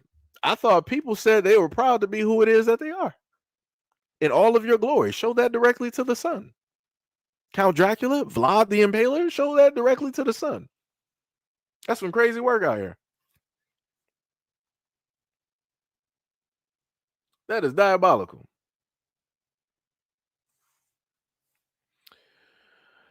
I guess Mercury is talking to me. You said, what's the independently verified sources that you're getting your percentages from? So let me repeat again. That is from the FBI. You can go look it up yourself. I done did this for so many years. I'm still confused how everybody has a supercomputer directly in front of them at this, because I know that by majority, by the percentages, about close to 60% of the people that view my channel are on cell phones. The later percentages are on computers and laptops and tablets and all that other type of stuff. So I know a lot of y'all right now are peering through me and listening to me by way of a cell phone. Use that same cell phone. I know you got a Samsung or iPhone. Y'all got supercomputers. Do a split screen, a half and half screen, and start looking up some stats. Go directly to the FBI. Like, it's not that difficult. Like, I'm confused. Like, how do you get so lost every single time that I got white people showing up to the scene talking about, like, oh, where are the verified? Go to the FBI. If that's not verified enough for you, I don't know what to tell you, because God ain't going to tell you nothing. You just going to find out when it's the end of the road. Shout out to Boys to Men. That's when you're going to sit up there and find out the real stats. That's when you're going to find out those real numbers. Numbers going to be up here looking like Justin Timberlake's lifespan. It's going to be looking ridiculous. And I'm talking about, if people didn't catch that, I'm talking about from the movie where time was basically life, right? But anyways, you know, D Money said black people actually, yo, what's up, D Money? You said black people actually need about 2 to 3 hours of sun per day. Yeah, that's true.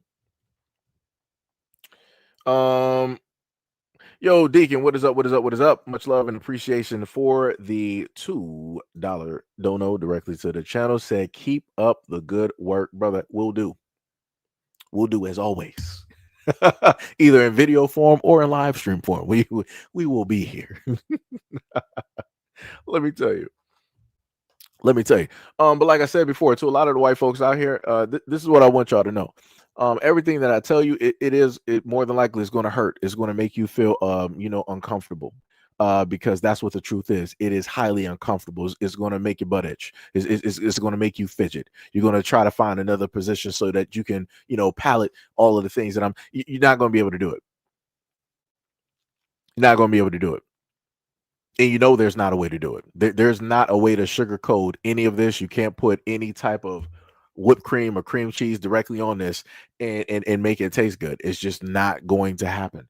Like I said, people are just going to have to sit up there and deal with what it is. And for a lot of the trolls that come directly up here, somebody said murder stats. I showcased that directly up here. That's if you look directly, hold on, let me take down a banner real quick, right? If you look directly above, when it deals with murder, I said that before. I said I hold that L, right? I'm being a representative, right? I'm a black man reading off the stats. No problem. I'm holding that L, right? When it deals with the robbery, no problem. Holding that L. But that's 2 out of this one portion of the list here. It's funny how people are silent on all of those things, especially the grape factor. That's diabolical in nature. I ain't seen not nearly a white man wanted to address any of that, though. But y'all wanted to, per capita, the stats, the murder, the this, the that, the shootings, Chicago. Trillions of people just died. Right? That's crazy. It's diabolical in nature. But no problem. We want to sit up there and keep going directly with that. Was that the same one? Let me see. Let me just make sure. Hold on. Okay, so I put the same one up there twice. Hold on. Let me take that down and go back. And I think, let me see, what is that? That's 18. It's 27. I think it should be that one. Okay, there we go. So now this is the next portion, right? So let me zoom this directly in for y'all. I took down a banner so people can see it. The top part is what again? It's fraud. Nobody cares about that, but Yeah, I'm going to put the banner back up on that one. I'm going to put the banner back up on that one. So let's go directly over to fraud. It said fraud, Caucasian at 67%, Black and African American 30.5%, embezzlement, Caucasian 61.4%, Black and African American 35.5%, stolen property, buying, receiving, possession, Caucasian 64.2%. Black and African American 33.4%, vandalism, Caucasian 68.4%, Black and African American 28.1%, weapon carrying, possessing, etc. Caucasian 55.9%, Black and African American 41.8%, prostitution and commercialized vices, Caucasian 55.5%, Black and African American 37.9%, sex offenses, Caucasian at a staggering 71.6%, Black and African American 24.7%, drug abuse violations, Caucasian 71.6%, Black and African American 26.7%, gambling is Black, and the stat for Caucasian is 45%, Black and African American 48.4%. So on the boards, murder, robbery, gambling, Black. Oh, right. I'm holding those 3 L's. No problem. Holding those 3 L's. Right. So next after that, we have offenses against the family and children. Caucasian at a staggering 67.1%. Staggering. Diabolical numbers. Black and African American 29.1%. Driving under the influence. Caucasian at a staggering 82.2%.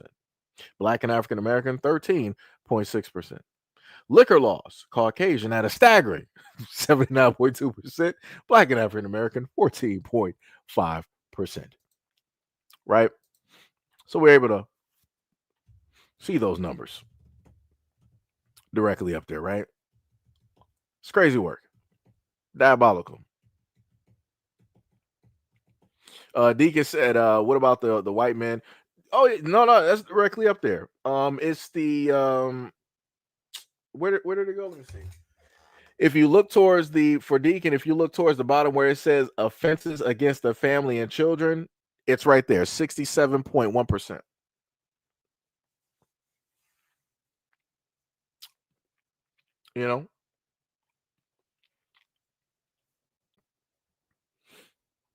You know, just saying. Has somebody else basically saying how much crime people are sitting up there doing. And the main point that I said at the end of the day is that when it deals with crime within proximity, you know, Black people are sitting up there doing stuff, right?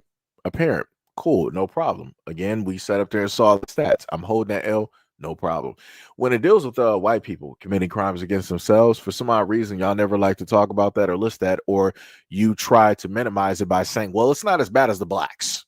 No, it's bad. It's still bad. Like there's no way to lighten the load directly on that. You got to hold that L, irregardless on if you do or do not. Like I said, and if you don't at this moment in time, again, as I stated before, shout out to the original story of Bane, where the son had to pay for the father's sins. So like I said, that's going to be y'all. You're going to be paying for the father's sins because you don't want to pay attention to specifically what it is that y'all do directly out here. It'd be like that though. 1000%. Next, again. Let me see, is that the closest one? And then we got the final one. Right? Drunkenness, Caucasian, staggering at a 76.5%, Black and African American 14.7%. Disorderly conduct, Caucasian, 63.3%, Black and African American 32.2%. Vagrancy, Caucasian at a staggering 66%, Black and African American 30.7%. All other offenses, staggering, Caucasian, 69.2%, Black and African American 27.4%. Suspicion, Caucasian at 35%, Black and African American 30.7%. Curfew and loitering law violations, Caucasian at 56.3%, Black and African American at 40.7%. So again, that was the FBI stats there, regardless on if you want to disagree with it or not. Again, go to the FBI site and look it up for yourselves. I'm pretty sure you can probably get the 2025 stats possibly at this moment in time, because I think I had a few 2025 excuse me, a few 2025 stats for a previous live stream, but you know, it'd be like that though. It'd be like that. And again, like I said before, y'all keep doing the whole per capita. Like, do you not look directly at the stats that are given by way of the FBI? How do you think that they add all of these things together and then go by the columns? They go by the cities and the states, add them bad boys directly up, put them bad boys directly in the columns for the whole of the stats. Just saying. Fatal Expectation said, "What is your argument?" Actually, I don't have an argument. It's just the fact that people wanted to talk about numbers, and for whatever reason, anytime people talk about black folks, they're like, "Oh, it's the blacks. They're doing all the crimes all across the United States. It's always the blacks, only the blacks." And I'm like, okay, well, let's see what the FBI has to say directly about that. And I'm like, well, that does not seem to be the case. You know, just saying.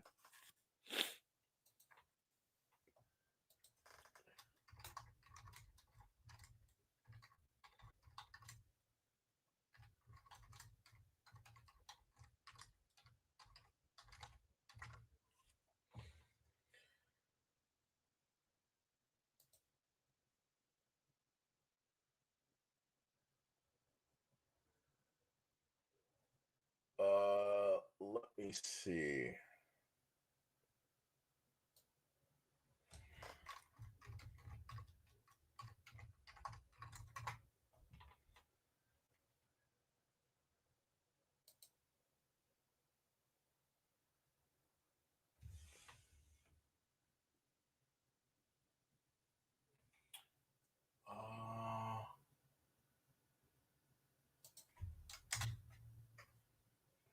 I think I might have spelled that one wrong. I'm trying to look for something real quick.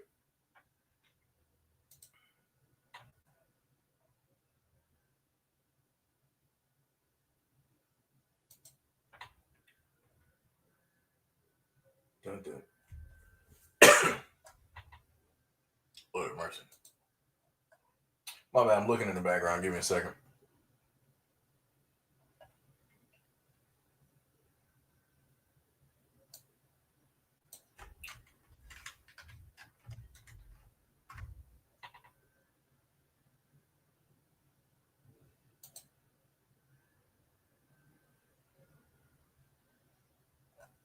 I should have put in. Let me see.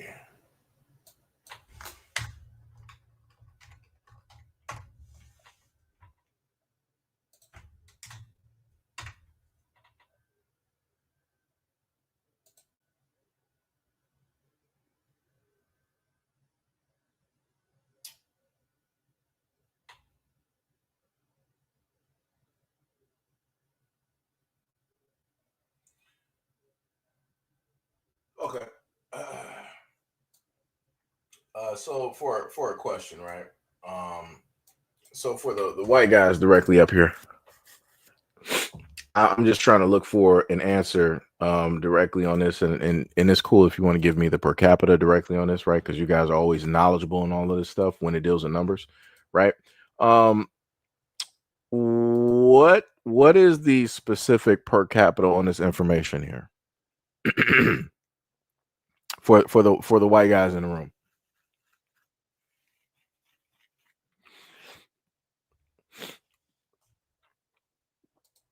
Somebody said Father's Day. I mean, that's a tired joke. The crazy thing is, like I said before, I know who my father is, but I mean, whatever. Pop off because you think that you actually know something. But pop off on these stats too. When it deals with the animality out here in these streets. But let me know how that works out.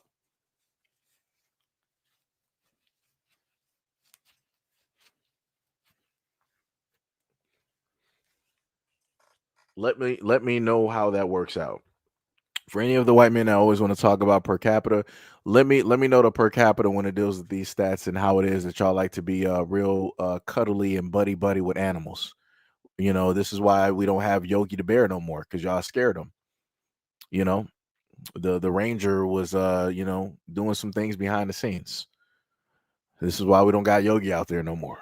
This is why we don't got Magilla Gorilla, out there no more. Just saying. I'm just trying to figure this out. Don't get silent. Don't get shameful now. Be prideful. As prideful as some of y'all wanted to be, as racist as y'all could be, listen to all types of stereotypes, all types of numbers. Give me something.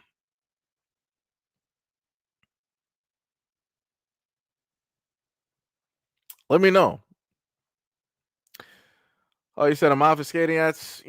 That's some crazy work directly. I'm playing the same game that y'all like to play, right? This is what y'all like to sit up there and do, right? Y'all like to sit up there and move the goalposts, right? Y'all like to sit up there once one thing gets talked about and you don't know what to say, y'all want to move it somewhere else, right? So we're playing the same game, right? Isn't this what y'all normally do? Because this literally happened to me earlier when I listed that I was statistic, but when it deals with all the other negative stats that you want to bring up, where you talk about black males leading to crime, the jails, the prison, gangs, criminality, violence, and murder. Yeah, I never did none of that. Clean record. So yeah, that falls flat. And then somebody wanted to start, shucking and jiving, and they wanted to move on to something else. So like I said, we playing the same game here, right? We playing the same game, right? Ain't that what it is? It's just one big game. We all, just having fun, throwing shots. Pow, right? We're just doing that big thing, right? Yo, what's up, Nikki? What is going on? What is going on? Gail Jones said, that's the first time in a while that I actually said her full name. Gail said, gainfully employed. Keywords.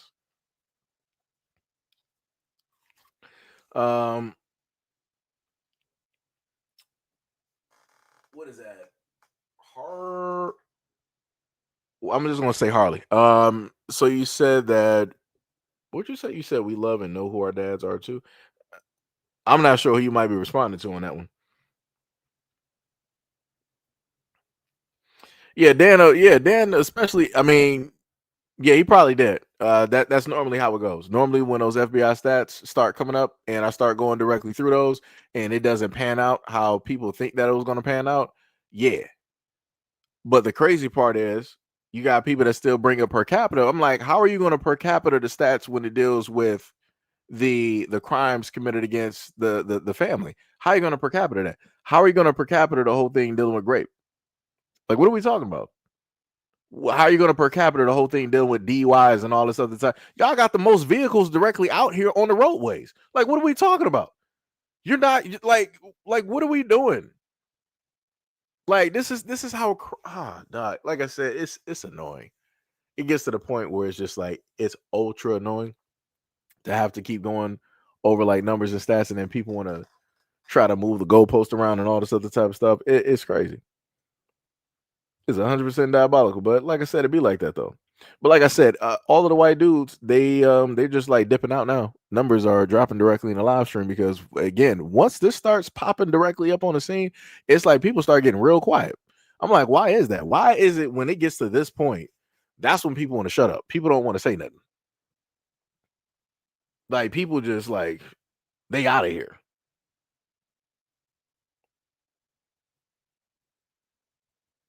That's crazy.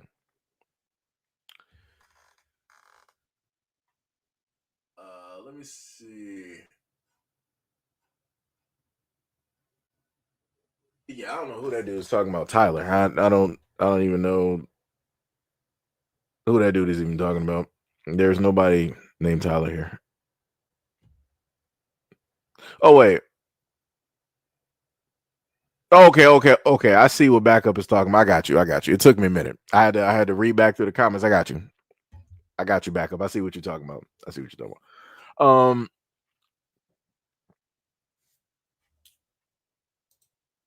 I'm not denying no unbearable truth.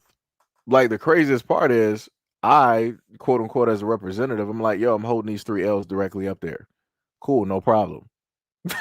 and that still doesn't dawn directly on you, right? Even with the things that I even listed directly with that previously. But you're still trying to press this point as if we're trying to hide something. Like that's crazy to me. That's diabolical. Like y'all really so stupid. Y'all are so deaf, dumb, and blind that y'all still can't see past all of this. But like I said, this is why I still, dibble and dabble and play these games. Because like I said, a lot of people directly out here, they just gonna be left. And it be like that at the end of the day. like I said, everybody ain't here to. You can't save everybody. And like, you know, and the funniest part is these be the same people who sit up there and say that they love and support the animals.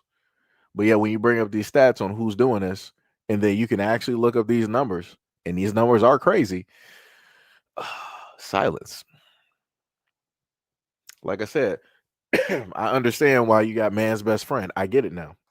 I get it. But anyways, let's go back to the video that I was supposed to be playing, which is this one. Those Trump flags staying up tonight. Yeah, those flags staying up. This family still supports Donald Trump despite their mom being detained. The final moments home for an Iranian woman detained by immigration agents. Thank you. A mother Monday going inside to say bye to her 4 kids. She came and kissed the kids, and that was it. That's the last time I saw her. A proud President Trump supporting family in Diamond Bar. Election time was here. I had a full 3-4 flags out. Even while their mom faces immigration questions. Has your opinion changed on this? That's a good question. Somewhat it has. Just because I'm going through it. I was very selfish before. But what I see right now is, okay, there's a reason for it. Arthur Sahakian's wife, Arpaneh, was born in Iran and moved to the United States when she was 3 as a refugee. She cashed a check, I believe it was less than $200, and this is all where it started. Then, about 15 years ago, her green card was revoked over a conviction related to theft. It's all misdemeanor stuff. Arthur says they've been going through the legal process towards regaining citizenship with check-ins every 6 months or so. She just went in April, and they said, okay, you're fine, have a good day. We'll see you back in September or October. Then last week, the United States bombed 3 nuclear sites in Iran, increasing tensions and concerns of Iranian sleeper cells retaliating in the U.S. I'm very for of them seeing the Iranian nationals because of the sleeper cells. I understand that. Federal sources tell Fox News that more than 130 Iranian nationals were detained in the U.S. this last week. I think it will resolve a lot of issues because we'll know exactly who's in here for what reasons. Even though I miss her dearly, but I think we could do a better job of you catch someone you see they're national and do a background real quick and see if they have ties to the community and ties to families over here and let them go. What do you think's going to happen? I'm on the list to be going to a different facility. Arpaneh speaking with us on the phone, uncertain about her future. Any regrets with your vote? None. Still supporting him. While her family continues showing support for President Trump, hoping their mom comes home soon. Trump is not trying to do anything bad. We understand what he's doing, and he wants the best for the country. And John, a little bit of brother. So this is that whole family. The woman is a Trump supporter and had theft, and she's Iranian. And they got her up out of here. This is, like I said, people bring on their own demise. Like I said, you can't make this up. You can't make this up. You're an immigrant and you came here and you committed a crime and you thought that you were going to be forgotten. Oh, ICE got you, brother. They got you. And then he was like, yeah, I understand. Like, there are Iranian sleeper cells. It's over.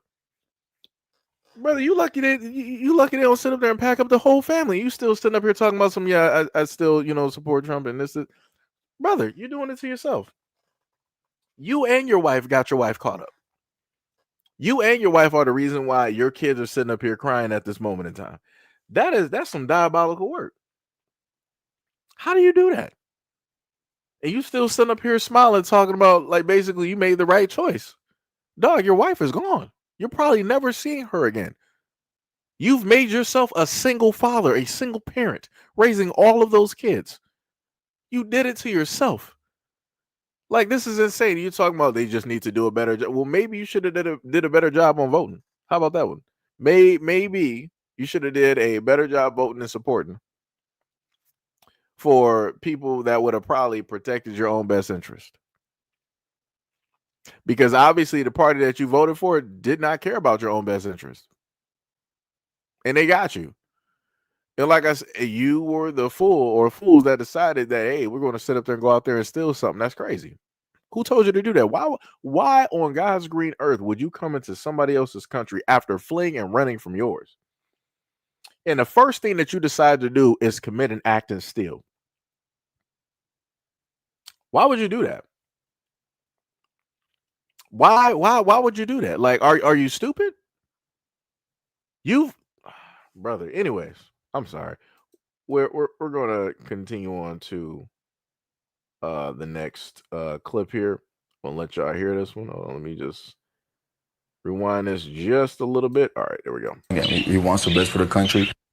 And John, a little bit of security news for you off the top here. Just a short time ago, we got an update from the Arizona Department of Public Safety confirming that the man who showed up on site here yesterday and was arrested armed with a gun and pretending to be law enforcement has now been charged with a felony. According to AZDPS, his name is Joshua Runkles, and he has now been charged with felony impersonation of law enforcement as well as misdemeanor carrying a weapon into a prohibited space. They're now investigating what his intentions were here, looking into his background and trying to figure out if there were any sinister motives as to why he would show up on site and pretend to be part of the security plan here when he very clearly wasn't. Joshua Runkles has since been released on bond. As we get more details, we'll update our viewers. Also working on getting his mugshot. In the meantime, this is going to be a huge ceremony tomorrow. Glendale PD telling Fox News they wouldn't be surprised if upwards of 100,000 people show up to memorialize Charlie Kirk. Now, the arena behind. So explain that to me, right? To the white folks that's in here, I want y'all to explain it to me. Why would this white man? These are all Republicans. Ain't no Democrats there, right? 99.9% Republicans are going to the memorial, right? And again, it already happened, right? But I'm talking in past tense. All Republicans are pretty much going to be there. Explain to me why this white man with tattoos on his face in a heavenly receding hairline. Explain to me why he would pull up to the scene, fake to be law enforcement, and to have a weapon with live ammunition. I need some white folks in the background to let me know that. Like, is he black in disguise? You know, is it more than meets the eye? Like, what am I missing here? Is this a black man doing whiteface? Like, what specifically is going on here? And again, as they stated, what was his specific motive to try to parade around as if he was law enforcement and to have a weapon with live ammunition during a funeral service? I'm just wondering, because I'm starting to, it's like it's more and more of this stuff happening.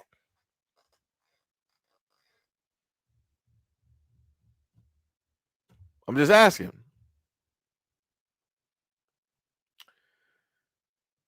You said, where is the news article? Did it divulge the guy's political leanings? Show us that. Go look it up. I didn't look for no political. I said that he was at the Charlie Kirk memorial thing that was going on. He tried to fake as though that he was police and he had a weapon directly on him. I don't care if he's left or right or independent. I'm asking a very simple question. White people, why is that white man with these tattoos and this heavenly receding hairline that he got? Why was he at that memorial service with a live weapon parading around and acting as if he was law enforcement and he's not? That's a simple question. That's a simple question. You talking about what's his political affiliation? It don't matter what his affiliation is. It does not matter what the affiliation is. You got a person here that obviously does not mean well for other human beings. Is it that hard to comprehend? Like, are people that dense? Like, dog, like if y'all can't sit up there, man, y'all so lost, man. Jesus Christ. Jesus Christ.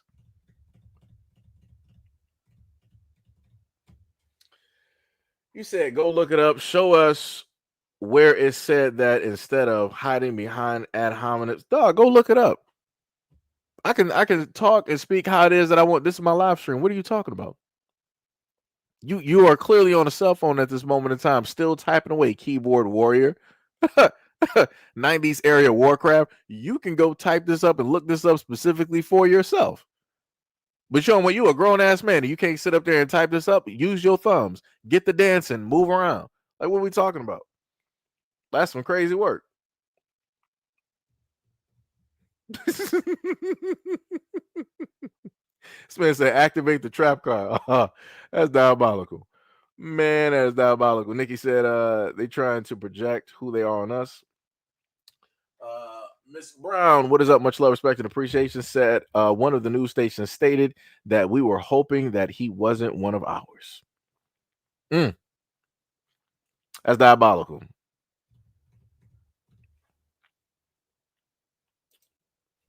I'm not sure if you're reading the room right now at this moment in time.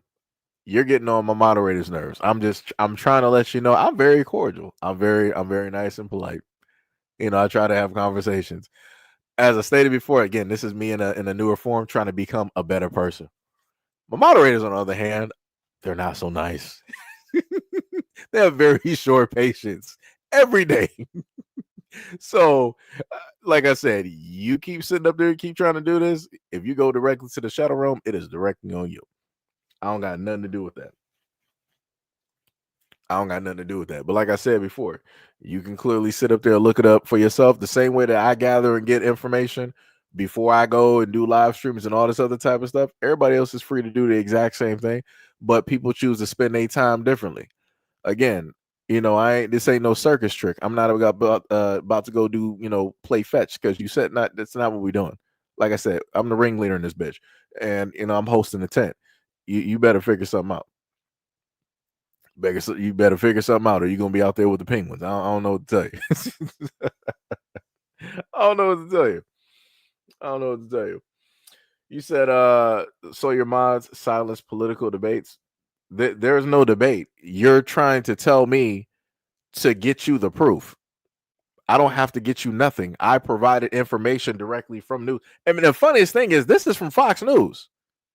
So I don't have to really, this is Fox. I don't have to give you nothing. This is Fox News, right? This is the most factual news directly out there on the planet, right? Right? So I don't got to provide you nothing. You can go up there on the Fox News website and get any and everything that you need to sit up there and get to your heart's content, to your heart's desire. You can go up there. I was kind enough to sit up there and get these videos and put captions up. Fox News ain't doing that. I put up nice little captions so you can actually read along and see all of that, just in case you got some poor vision and all that type of stuff. I was nice enough to do that. And you're ungrateful. Ungrateful swine. Let me tell you. Ungrateful. It'd be like that, though. Well, let's continue.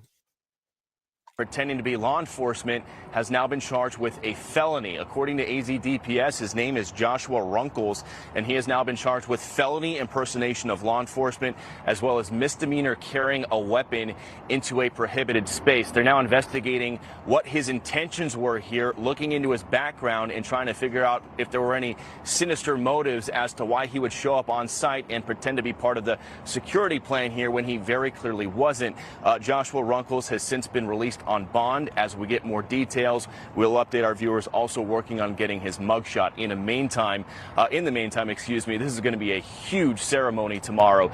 Glendale PD telling Fox News they wouldn't be surprised if upwards of 100,000 people show up to memorialize Charlie Kirk. Now, the arena behind us where the Arizona Cardinals play only seats about 60,000. So, John, we're looking at potentially tens of thousands of people into overflow. That overflow, we're told, would go into the nearby NHL arena where the Arizona Coyotes play. And then you have some of the biggest names in Republican politics coming out here to speak on Charlie Kirk's behalf. That includes President Trump, Vice President Vance, Erica Kirk, White House Chief of Staff Susie Wiles, and then several of President Trump's cabinet members, including Secretary of State Marco Rubio, HHS Secretary RFK Jr., Defense Secretary Pete Hegseth, DNI Tulsi Gabbard, and several other people. We also caught up with some folks who are coming from all around the country to come to this ceremony tomorrow and honor Charlie Kirk. We talked to two guys from Utah and Colorado as to why they felt it was important to make the trip to Arizona. Take a listen. It's going to be an amazing event, one of America's greatest heroes. As long as Charlie Kirk's name is on someone's lips, that's his legacy. And since we've been out here in Arizona, we have been talking to people from all over the country, literally, who are making the trip here to Arizona. Just to list some of the states we've talked to, you heard Colorado and Utah there. I talked to folks last night from Pennsylvania, South Carolina. We also talked to one person who made the drive all the way out from the state of Florida. Disaster. So you get back from the United Kingdom this week. First thing you do, talk to President Xi. It seems like you guys are getting really, really close to a deal for Americans to take over TikTok. They'll have to keep the algorithm because it's so addictive. Right. So now we're flying into, because I got, 3 videos because I didn't feel like trying to have them separated. So we had the 2 videos, one dealing with the Iranian woman who had a theft charge directly on her, committed a crime, Trump supporter, color me surprised. And now she got, placed into immigration custody. Second video, you have a white male, don't know or care about his political affiliation. It's the fact that he's a white male going to an all-white engagement, decided that he wanted to fake as police and have a weapon directly on him with ammunition. Again, don't know what he was specifically going to do, but it seems very odd that he decided that that's what he wanted to do. And now he's arrested and in custody. So now we're touching on the area of freedom of speech and how it is that, wait, what is it? I don't even know what that person was talking about. Now we got the area of which that we got TikTok and the freedom of speech. And the craziest part is, and the thing I love about this so much is that a lot of white folks don't even understand how this is going to impact every day, because it's not going to stop at TikTok or social media or the news. It's going to be everywhere soon enough. If this is allowed, this encroaching type of thing where people are monitoring every single thing that you say, if this is allowed to continue, you're not looking at a democracy anymore. You're not. And like I said, it'd be like that. They're going to go to the highest orders when they want to do this. Wait, Ms. Brown said Joshua Runkles is a registered Republican and his voting place is Bannock County. So for anybody in the comment section that was wondering with Runkles what his political affiliation is, affiliation, I said officiation, dear Lord, affiliation is, we got Ms. Brown, who clearly did the lookup. Shout out, much love and respect to you for putting the information directly out there. So yeah, there you go. For anybody out there that want to sit up there and be like, oh, what's his political affiliation? Who really is he? And that is, what's the factual? Like I said, you got one instance where I provided you the video that you know that the person exists and what happened. And in the other instance, you got more information by Ms. Brown, who put up all the rest of the details that people said that they wanted. There you go. There you go. Again, shout out to Ms. Brown. Much love, respect, and appreciation to you and yours. But now let's continue with the video dealing with TikTok. That's what makes it so valuable. How much money are we talking? How much are these Americans? A tremendous amount of money. Billions? Oh, I'd rather have them. They're very well-known people, and Larry Ellison's one of them. He's involved. He's a great guy. Michael Dell is involved. I hate to tell you this, but a man named Lachlan is involved. You know who Lachlan is? That's a very unusual name, Lachlan Murdoch. Mr. Murdoch. I believe, and you call him, and Rupert is probably going to be in the group. I think they're going to be in the group. A couple of others, really great people, very prominent people, and they're also American patriots. They love this country, so I think they're going to do a really good job. So we heard that, right? So I want people to pay attention that he's basically stating that the elites, the rich directly out there, are planning a bid or whatnot, whatever, to pretty much get TikTok. That was the whole main thing for the longest time possible. This has been like the longest standing thing where it's like China. We got to get a hold of TikTok because a lot of Americans are on there and their personal information, right? All of this stuff this is like the same thing that they were talking about during the Patriot Act and all this other type of stuff, right? Concern for the American people, but yet there's always nefarious things, directly behind the scenes. And one of the main things that's going to happen is that they know that TikTok is watched and viewed by a variety of folks directly out here. So now the government's going to be the one holding the information, right? How well has the government done with holding information? Last time I checked, we didn't had a variety of high-profile government agencies be hacked. So where are they going to host this information where it's unhackable? The government ain't really on some quantum computing type tech. So where are they going to hold this information to where it's not an issue or a problem that the dark web can't get to it? They can't. So I'm just trying to figure out if the government can't even hold on to just simple information, everyday information. If these companies can't hold on to simple information, everyday information, what makes you think that they can hold on to more important information? Like right now at this moment in time, unbeknownst to a lot of folks in this comment section, you may have your information out there amongst the dark web for the highest bidder, for even like a few, pieces of a Bitcoin or something like that. Because of all of and I've covered a lot of these hacks that have happened. You've had Walmart, you've had Target, I think Best Buy probably got hit. You got some grocery store chains that have been hit as well too. A lot of businesses over these decades, over these recent, decade has been hit. And I'm talking about you've had millions of people's information directly out there. So again, how safe is information with the United States government? Just asking a question. Just trying to figure that out. Because that's crazy to me. Like everybody that's agreeing with the United States government trying to get hold of a lot of this. And then the other thing that people don't even realize is that, this now gives them the ability to really silence you. If you say something that they don't like even right now, it's still, let me see if I got that article directly up here. Hold on. I gotta take down some bookmarks real quick. I want to say I should have had Officer Haku send the article. Let me see.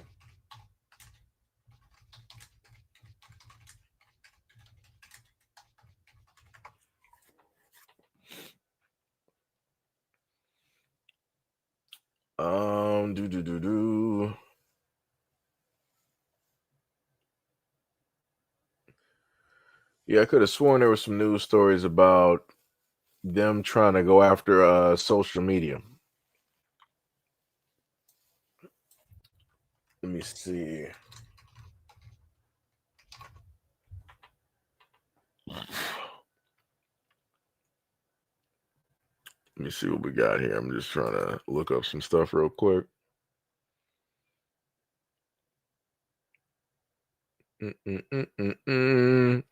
But I'll probably do a solo video directly on it. But from what I was able to understand from a conversation I had with Officer Haku is the fact that you got the administration trying to go directly after different social media platforms and things of that nature.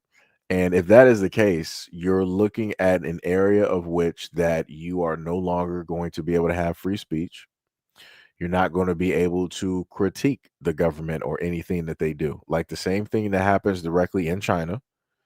How if you critique the government online, they will know about it. They will find you, and more than likely you will be arrested. They will more than likely pull that exact same thing here in the United States.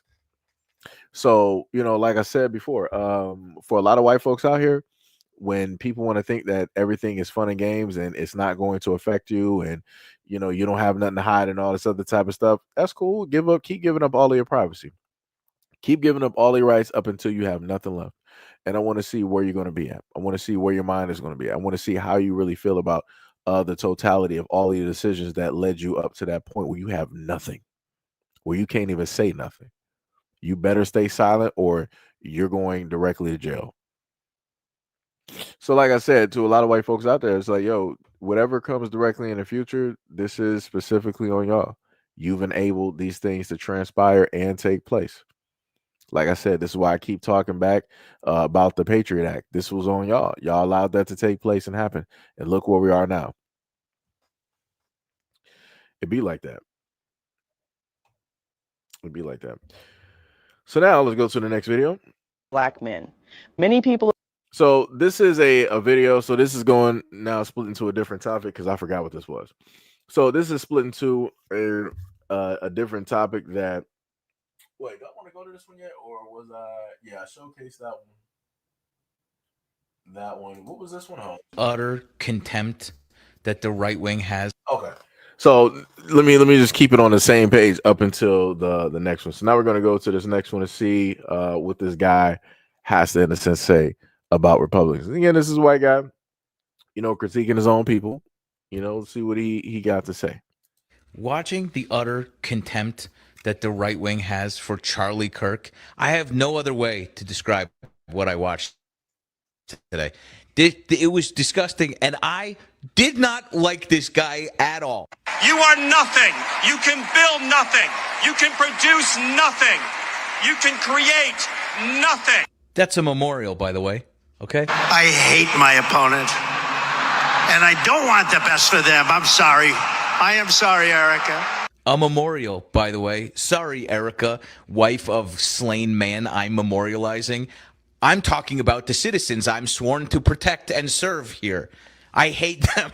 Grosser still is the inconceivable, unbelievable, shocking volume of merch his organization is churning out to capitalize on. Not in the fucking ground yet, by the way, okay? Just so that we're fucking clear.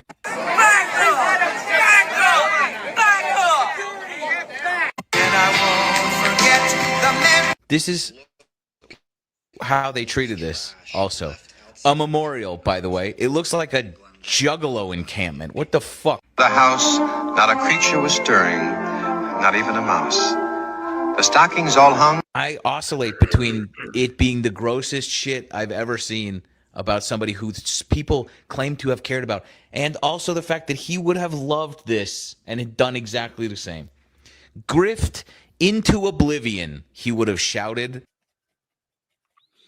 So I'm looking up. I'm trying to find those T-shirts that the guy showcased. I don't see those. I'm guessing that those are like Etsy or online made. I would not be too shocked or surprised if people were making that and basically trying to say that trying to paraphrase into like how dangerous it is to be like a free thinker and to speak the truth and things of that nature. I'm pretty sure that that's what they were trying to go for. I would say that is actually quite tasteless. As somebody said up there trying to call me earlier, tasteless and classless. Whoever actually did those shirts, because I'm trying to look for them online at this moment in time. I'm going through Etsy and things of that nature. Somebody said they will not be making Charlie Kirk merch for, let me read that. That they will not be making Charlie Kirk merch for the official Patriot gear. They said if you want a Freedom t-shirt and merch, you should go directly to that store. All right, whatever. But yeah, I couldn't specifically find the shirts that the guy had directly in the video. I would not be surprised if somebody were selling those type of shirts, again, trying to grift directly off of what it is that took place and happened. That's what a lot of people are currently doing at this moment in time, where they're grifting off of this whole thing to try to gain some type of celebrity and popularity with this because of how big it is. Because you got a lot of people that are trying to vie for attention and points and all this other type of stuff. They're trying to be the new face, for a lot of things. Like I said, it's crazy work. Also, shout out to Miss Brown said, shout out to, me and the mods and everything in that nature. Much love, much love. Nicole, Ms. Brown said specifically, Bullet Hole Freedom t-shirt. Yeah. Nicole said that merch was insane. His wife was selling it, but they took them down after getting backlash. Wow. So they were actually selling it? Ooh, that is crazy. That is diabolical. That is diabolical. That's some crazy. Wow. And the craziest part, I hate to even say this. The craziest part is I don't even think Candace Owens would even go to that extent of creating something like that. It's crazy that I have to use that as a comparison. But I swear to you that she more than likely wouldn't even do anything like that. Like I said, that's crazy to me. That somebody would opt to do anything like that. That's crazy. Woo! Jesus Christ. That was his wife that did that.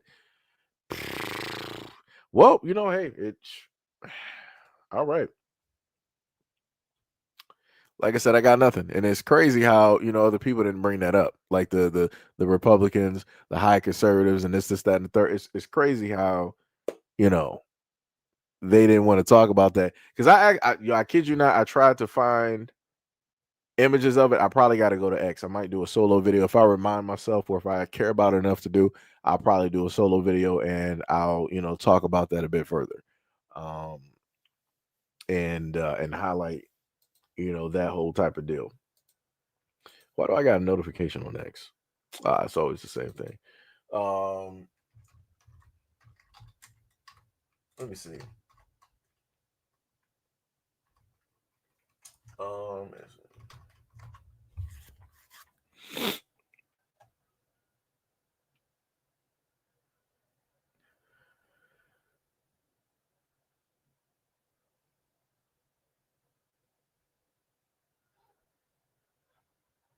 Let me see. I'm trying to even find it on.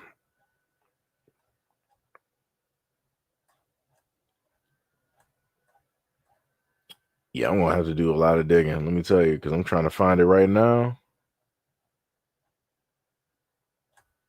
and I am not seeing it. That is some crazy work, but I'll find it though. I will sit up there and find it. Let me tell you. But anyways, let's go to this next video, and this is a little bit of a longer one. Like I was telling y'all before, towards the end of the live stream, we're going to go over this whole thing dealing with TikTok and people talking about.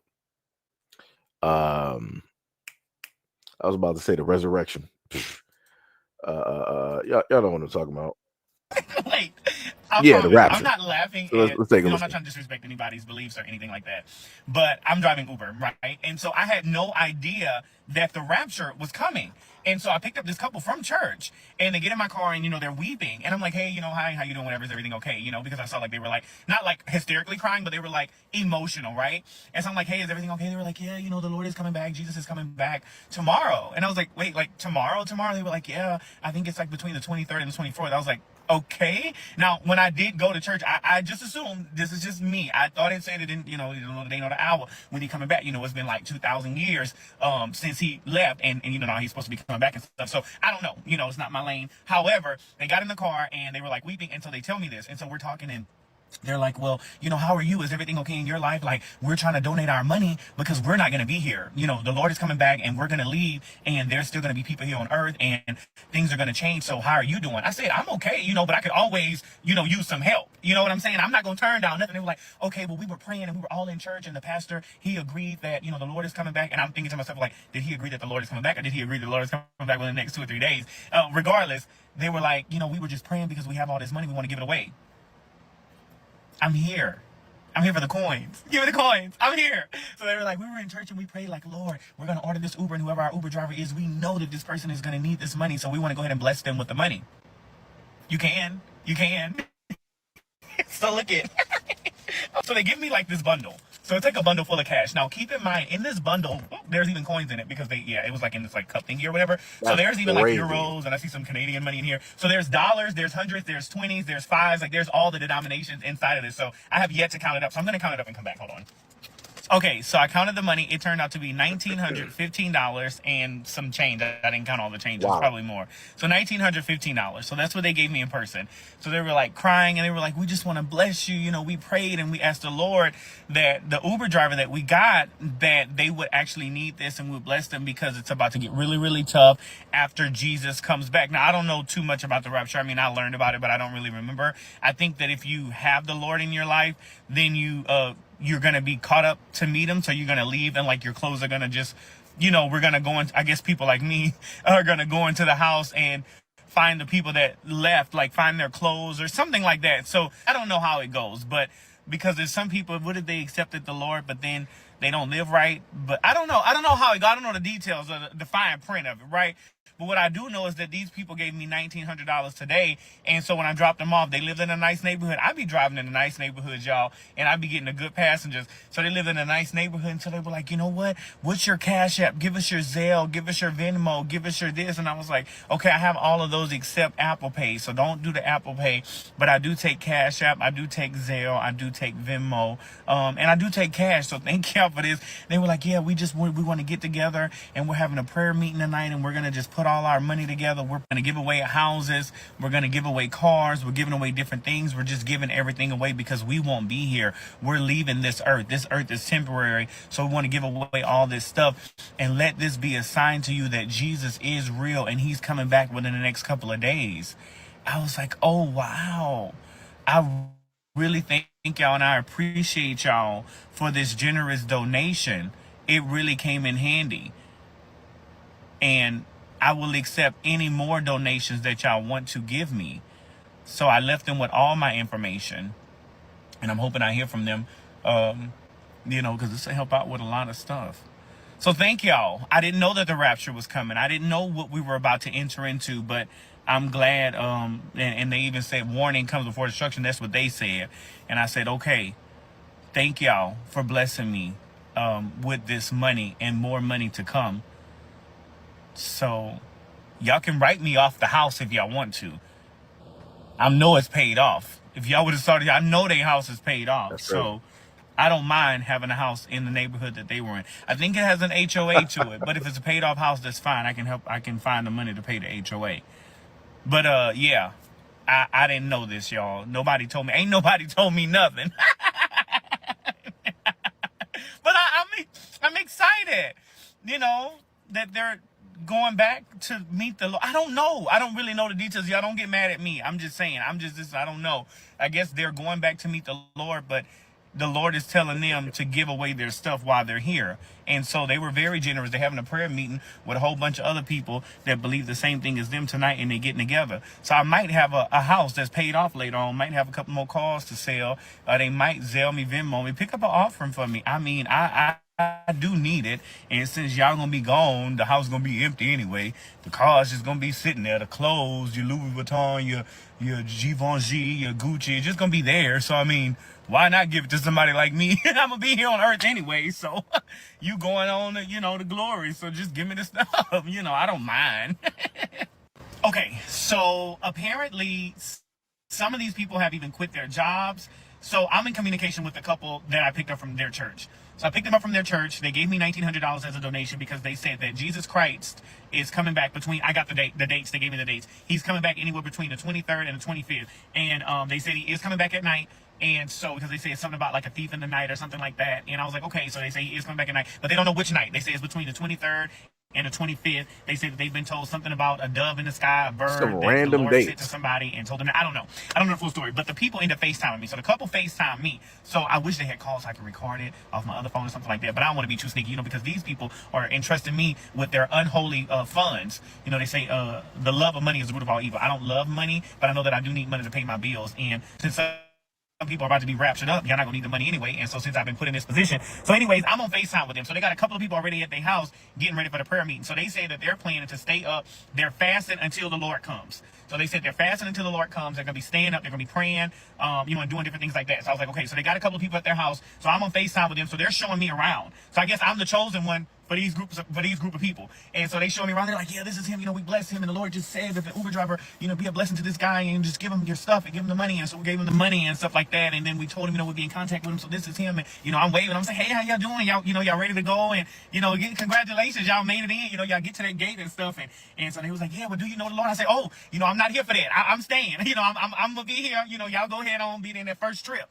Y'all go on that first trip. And, maybe y'all can send us some signs, once y'all already get up there. You know what I'm saying? And so I said, y'all go ahead on, but I'm staying here. And so one of the ladies was like, yeah, well, I quit my job. So apparently they found out about this last week. I'm late to the party. I didn't know that Jesus was coming back after 2,000 years of being gone. All of a sudden in 2025, between September 23rd and the 25th, I didn't know. So one of the ladies was like, yeah, I already quit my job. A couple of them was in the background saying, yeah, I'm not even gonna give a notice. I'm just gonna call them tomorrow and say, hey, all this is about to shut down. The Lord is coming back and I'm doing this. I say, okay. So the guy was saying the 401k. And that's when we start talking. So he said the 401k, he want to withdraw the money out and distribute the money. And I said, okay, well, I don't mind helping y'all if y'all need a ride to go, do the paperwork, whatever. I'm all y'all's from now until y'all go up to meet the Lord. I'm here for y'all. Y'all don't even have to pay me for the rides now because y'all giving me the lump sums and stuff like that. So don't worry about it. So we talking, and he said, yeah, we got to get the 401k stuff, together. And I'm like, well, I think that take a couple of days or maybe a couple of weeks to get that change. But if anything happens, just put me as the beneficiary, you don't have to do the withdrawal because I think the withdrawal take 7-10 business days and y'all already be gone. So at least change the paperwork. Let me come with y'all. I got my ID, my name, my birth certificate. I'm from here, and my U.S. passport, all that. And we could just change me to beneficiary, and then that way I could be in charge of everything for y'all. So he said, okay, they're gonna be looking into the 401k stuff because he knows he had that.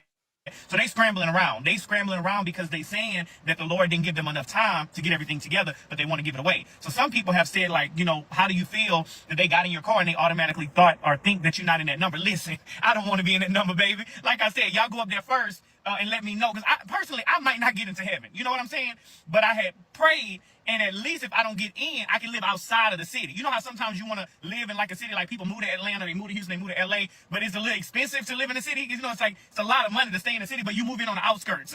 So if they got like an outskirt of heaven, I live on the outskirts of heaven, or I'm not in the gate, but I can still call my family, check in. Hey, grandma, how you doing? Hey, grandpa, I know you went up there, whatever. So just checking in with y'all, but I don't think I'm actually gonna get in anyway. So I don't want to take that first trip there. So I'm gonna let y'all go, and I'm gonna hold it down here. I got y'all. You know what I'm saying? I'm gonna take care of y'all house. They got cars, y'all, and I don't know if y'all saw the last video, but I tagged the area that I was in, and these people got money. Okay, this is a nice neighborhood, in LA County. So I'm like, hey, listen. So I asked them about the cars. So one of the ladies and her husband, they were there. So it was about like maybe 10 of them at the house right now. Now, mind you, it's more than meeting up at the house. They can do their prayer circle and stay up until the Lord come back. Get all the paperwork together and distribute stuff, right? So they were saying that they already sold their car. They sold their car to the dealership this weekend at CarMax. Yesterday, Saturday, they sold their car to CarMax yesterday, and they gave the money to the church today. They gave a check to the church. So I'm like, well, sister, you got to address them in their titles. I said, well, sister, why did you give the money to the church if, y'all all going? Isn't the pastor, the first lady, the second lady, third lady, because, the pastor got like 3-4 wives and stuff. Well, I'm sorry. He got one wife and like 3 mistresses, But I'm like, why the pastor and y'all giving it to the church and the first family and the church, but y'all all could be caught up together. But apparently some people from the church staying too, because I'm like, y'all should have saved that check. I wish I would have picked them up, but y'all would have met me before giving me the check, because they sold a Mercedes Benz and they gave the church $38,000. See, they real open with the information because they leaving in a couple of days. So they not holding nothing back. They ain't got no secrets because they're about to go, right? So she said the check, $38,000, they gave it to the church. Don't know why they gave the money to the church. You know what I'm saying? Because the church, everybody in the church is supposed to be gone. Which is my next point to where is why they giving money to strangers, because they say their whole family, in particular, these people, they like, okay, we all leaving. The Lord Jesus has come back for all of us, so we giving it to other people. So I'm not even offended. I'm like, I'm a black man with blonde hair. So no, I don't want to take the first trip up to glory. Like I said, I might not even make it into the gates, but if there's an outskirts of heaven, I don't mind, going in there. Maybe I can stay in the garden, help y'all out in the garden. If he do let me in heaven, I could work in the garden, or I could, help Job and them out, Job family, or, one of them, like just be a help to Ruth and Boaz. I'm sure I can help them out. They got the, Boaz on the thing and he married Ruth. So I can help out with that kind of stuff. Or Jonah and the whale, Noah. I don't mind going, meet Noah and them. I could go work for Noah. Noah, he'll probably, maybe, are they have an ark coming? Noah might come. How did the Lord come? I think it's 5 this time. But if Noah want to build a second ark, for the next time, I don't mind. Yeah, I'll help Noah and them so I can get a job to get in. I can be on a work visa. That's perfect. I can be on a work visa in heaven and then just live on the outskirts, unless they do deportation. I don't know how it works. I don't know what Jesus is doing. But, like I said, right now where we're at is I'm waiting to hear back from them, because I gave them my Cash App and everything, all the Cash App, the Zelle, and the Venmo, so that way I can start receiving the payment. So they said soon enough, once they get everybody there, they'll start sending me money. And so I can just have that money. And I say, well, listen, I can be a driver for all of y'all. In the meantime, till y'all leave by the 25th, I can drive y'all around to y'all appointments, go see the lawyers, the 401k, putting y'all notices at y'all jobs. I told y'all these folks' houses is paid off. These people ain't got no mortgages. Change over the deeds or whatever. Have all this stuff work. Just go head on. You know what I'm saying? I can do that for y'all. So that's the process I'm in right now. Like I said, I'm, whatever. I'm not even offended. I can be that, liaison between here and y'all with, heaven till y'all go, till y'all leave. So I'm okay with that.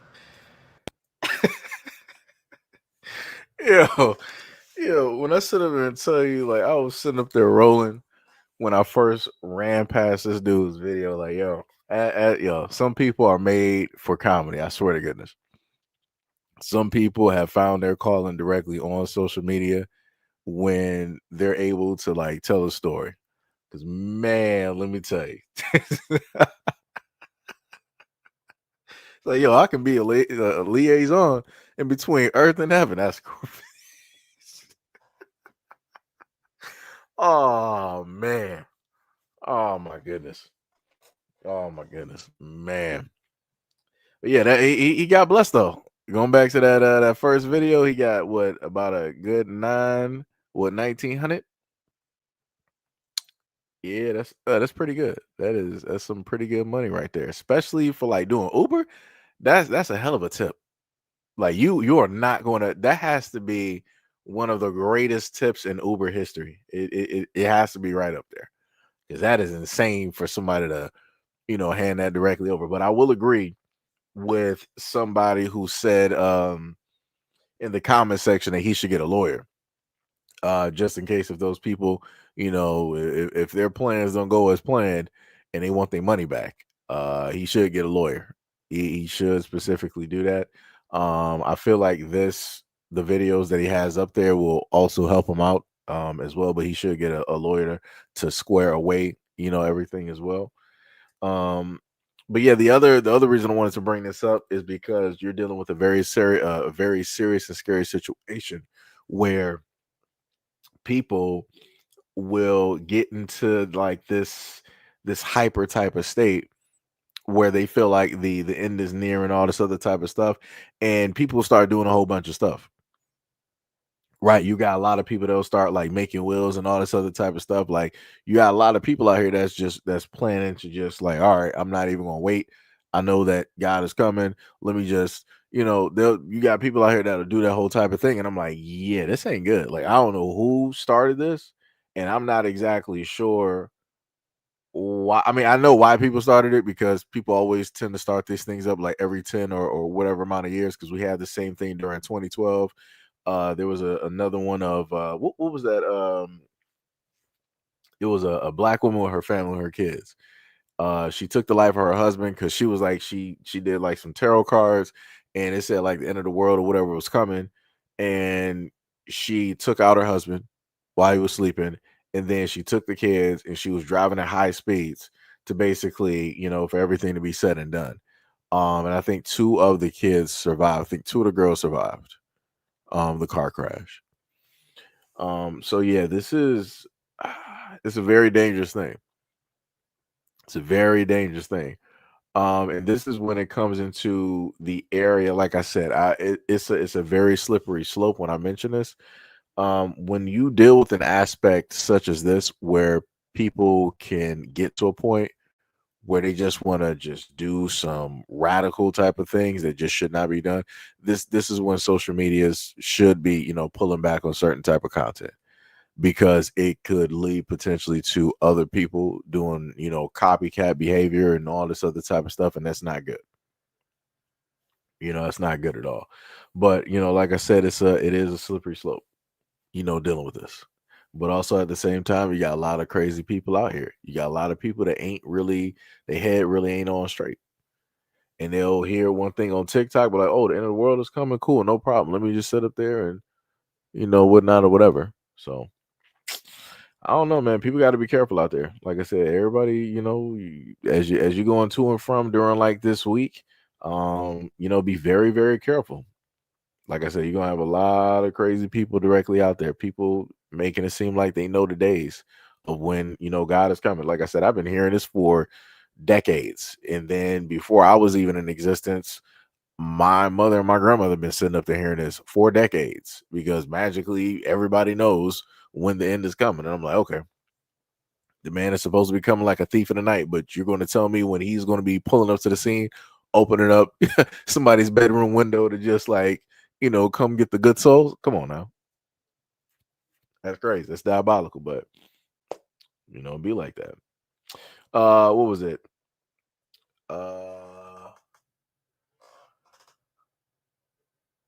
Gray stated that Ms. Gray said it could be a cause of civil unrest. That's a good point. That is a very good point. That is a very, very good point. Sham said, "Oh, you talk. Wait. Oh, I think you might be talking to Mo. I think. What was it? Ms. Brown said, "Why would they believe it?" Like I said, I have no clue. I can't even sit up there and tell you. I mean, but you got a lot of people that are just ready. I guess that's the best way to sit up there and put it. They're ready to, whatever.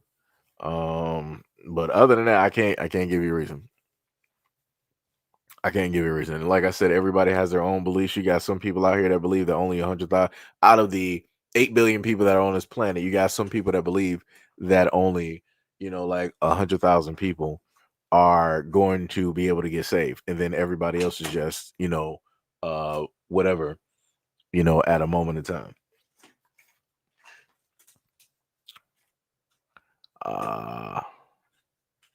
Tim said I wasn't going to let the preacher get up and tell me what's going on already myself. Yeah. Nikki said, please do a follow up. Yo, you talking about on the Rapture? Yeah. Yeah. Because like I said, that's been trending on TikTok, and the only reason I even know about it is because I saw it. Was it on Threads or was it on something else? I forgot whichever social media platform it was that basically led me to TikTok. But yeah, there's a whole bunch of videos of people talking about different plans and stuff that you should do and all this other. I'm like, I don't even understand how you even trying to plan anything for something that you don't even know when it's specifically going to happen or how it's going to happen. Like I said, it's crazy work. It's some crazy work. 100%. But anyways, Ms. Brown says, given like cult-like behavior, yeah. Yep. Let's say Bill Gates don't believe in a rapture. Yeah. Indian Summer said about 144,000 represents the 12 tribes. It's not literally that amount of people. I got you. No, but I was talking about a different group. No, I was talking about a different group that said, basically 100,000 people were going to be saved. Ms. Gray said most people believe anything. That's true. That is true. 1,000%. But anyways, that's pretty much it. That is the tail end of the live stream there, to let people pretty much settle on the whole thing dealing with the Rapture. Thoughts and concerns directly on that. You'll be able to fill those in and write those in the description section of the live stream after everything is said and done. But yeah, much love, respect, and appreciation to any and everybody that came directly through, donated through the live stream. Shout out to all of the regulars, as D Money would say. Shout out to all of the members. Shout out to my beautiful, wonderful moderators, a part of the platform for doing the Lord's work every single day. Shout out to all my patrons and everything of the sort as well. And also, again, shout out to all of my haters that pull directly up to the scene, every single day, and say the things that they say every single day. Sham said what? He said, "LOL, I banned someone off up here trying to sell the Rapture scam." I didn't even see that. But yeah, much love, respect, and appreciation. Hit that like button directly on the way out, subscription button if you want. And I will catch you guys in the wait. Sham said we game it today, says you had to pull the tippy. I probably will. At some point. I don't know what I'm gonna play, but I'll probably, end up playing something. D Money says you just called me beautiful. Man, I say this all the time. I say this all the time. I mean, to the guys, like, much love, respect. Whatever, man. This man Mo said, go eat some salmon and rice, man. This is what I get for telling y'all stuff every time. Lord have mercy. Sham said, yeah, I have to make up for my girl. That's crazy. Because Tippy would be the main one to sit up there and start that real quick. Be like, yo, games today? And then Tippy come into the comment section talking about, yo, I'm late. What's been happening? What's going on? But yeah, anyways, much love, respect, and appreciation. I do have, I think I do got some videos in the back. I just got to post them and whatnot. So you will have some videos later on today.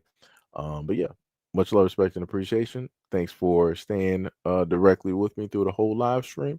And I will catch you guys in the next live stream and or video. Peace out.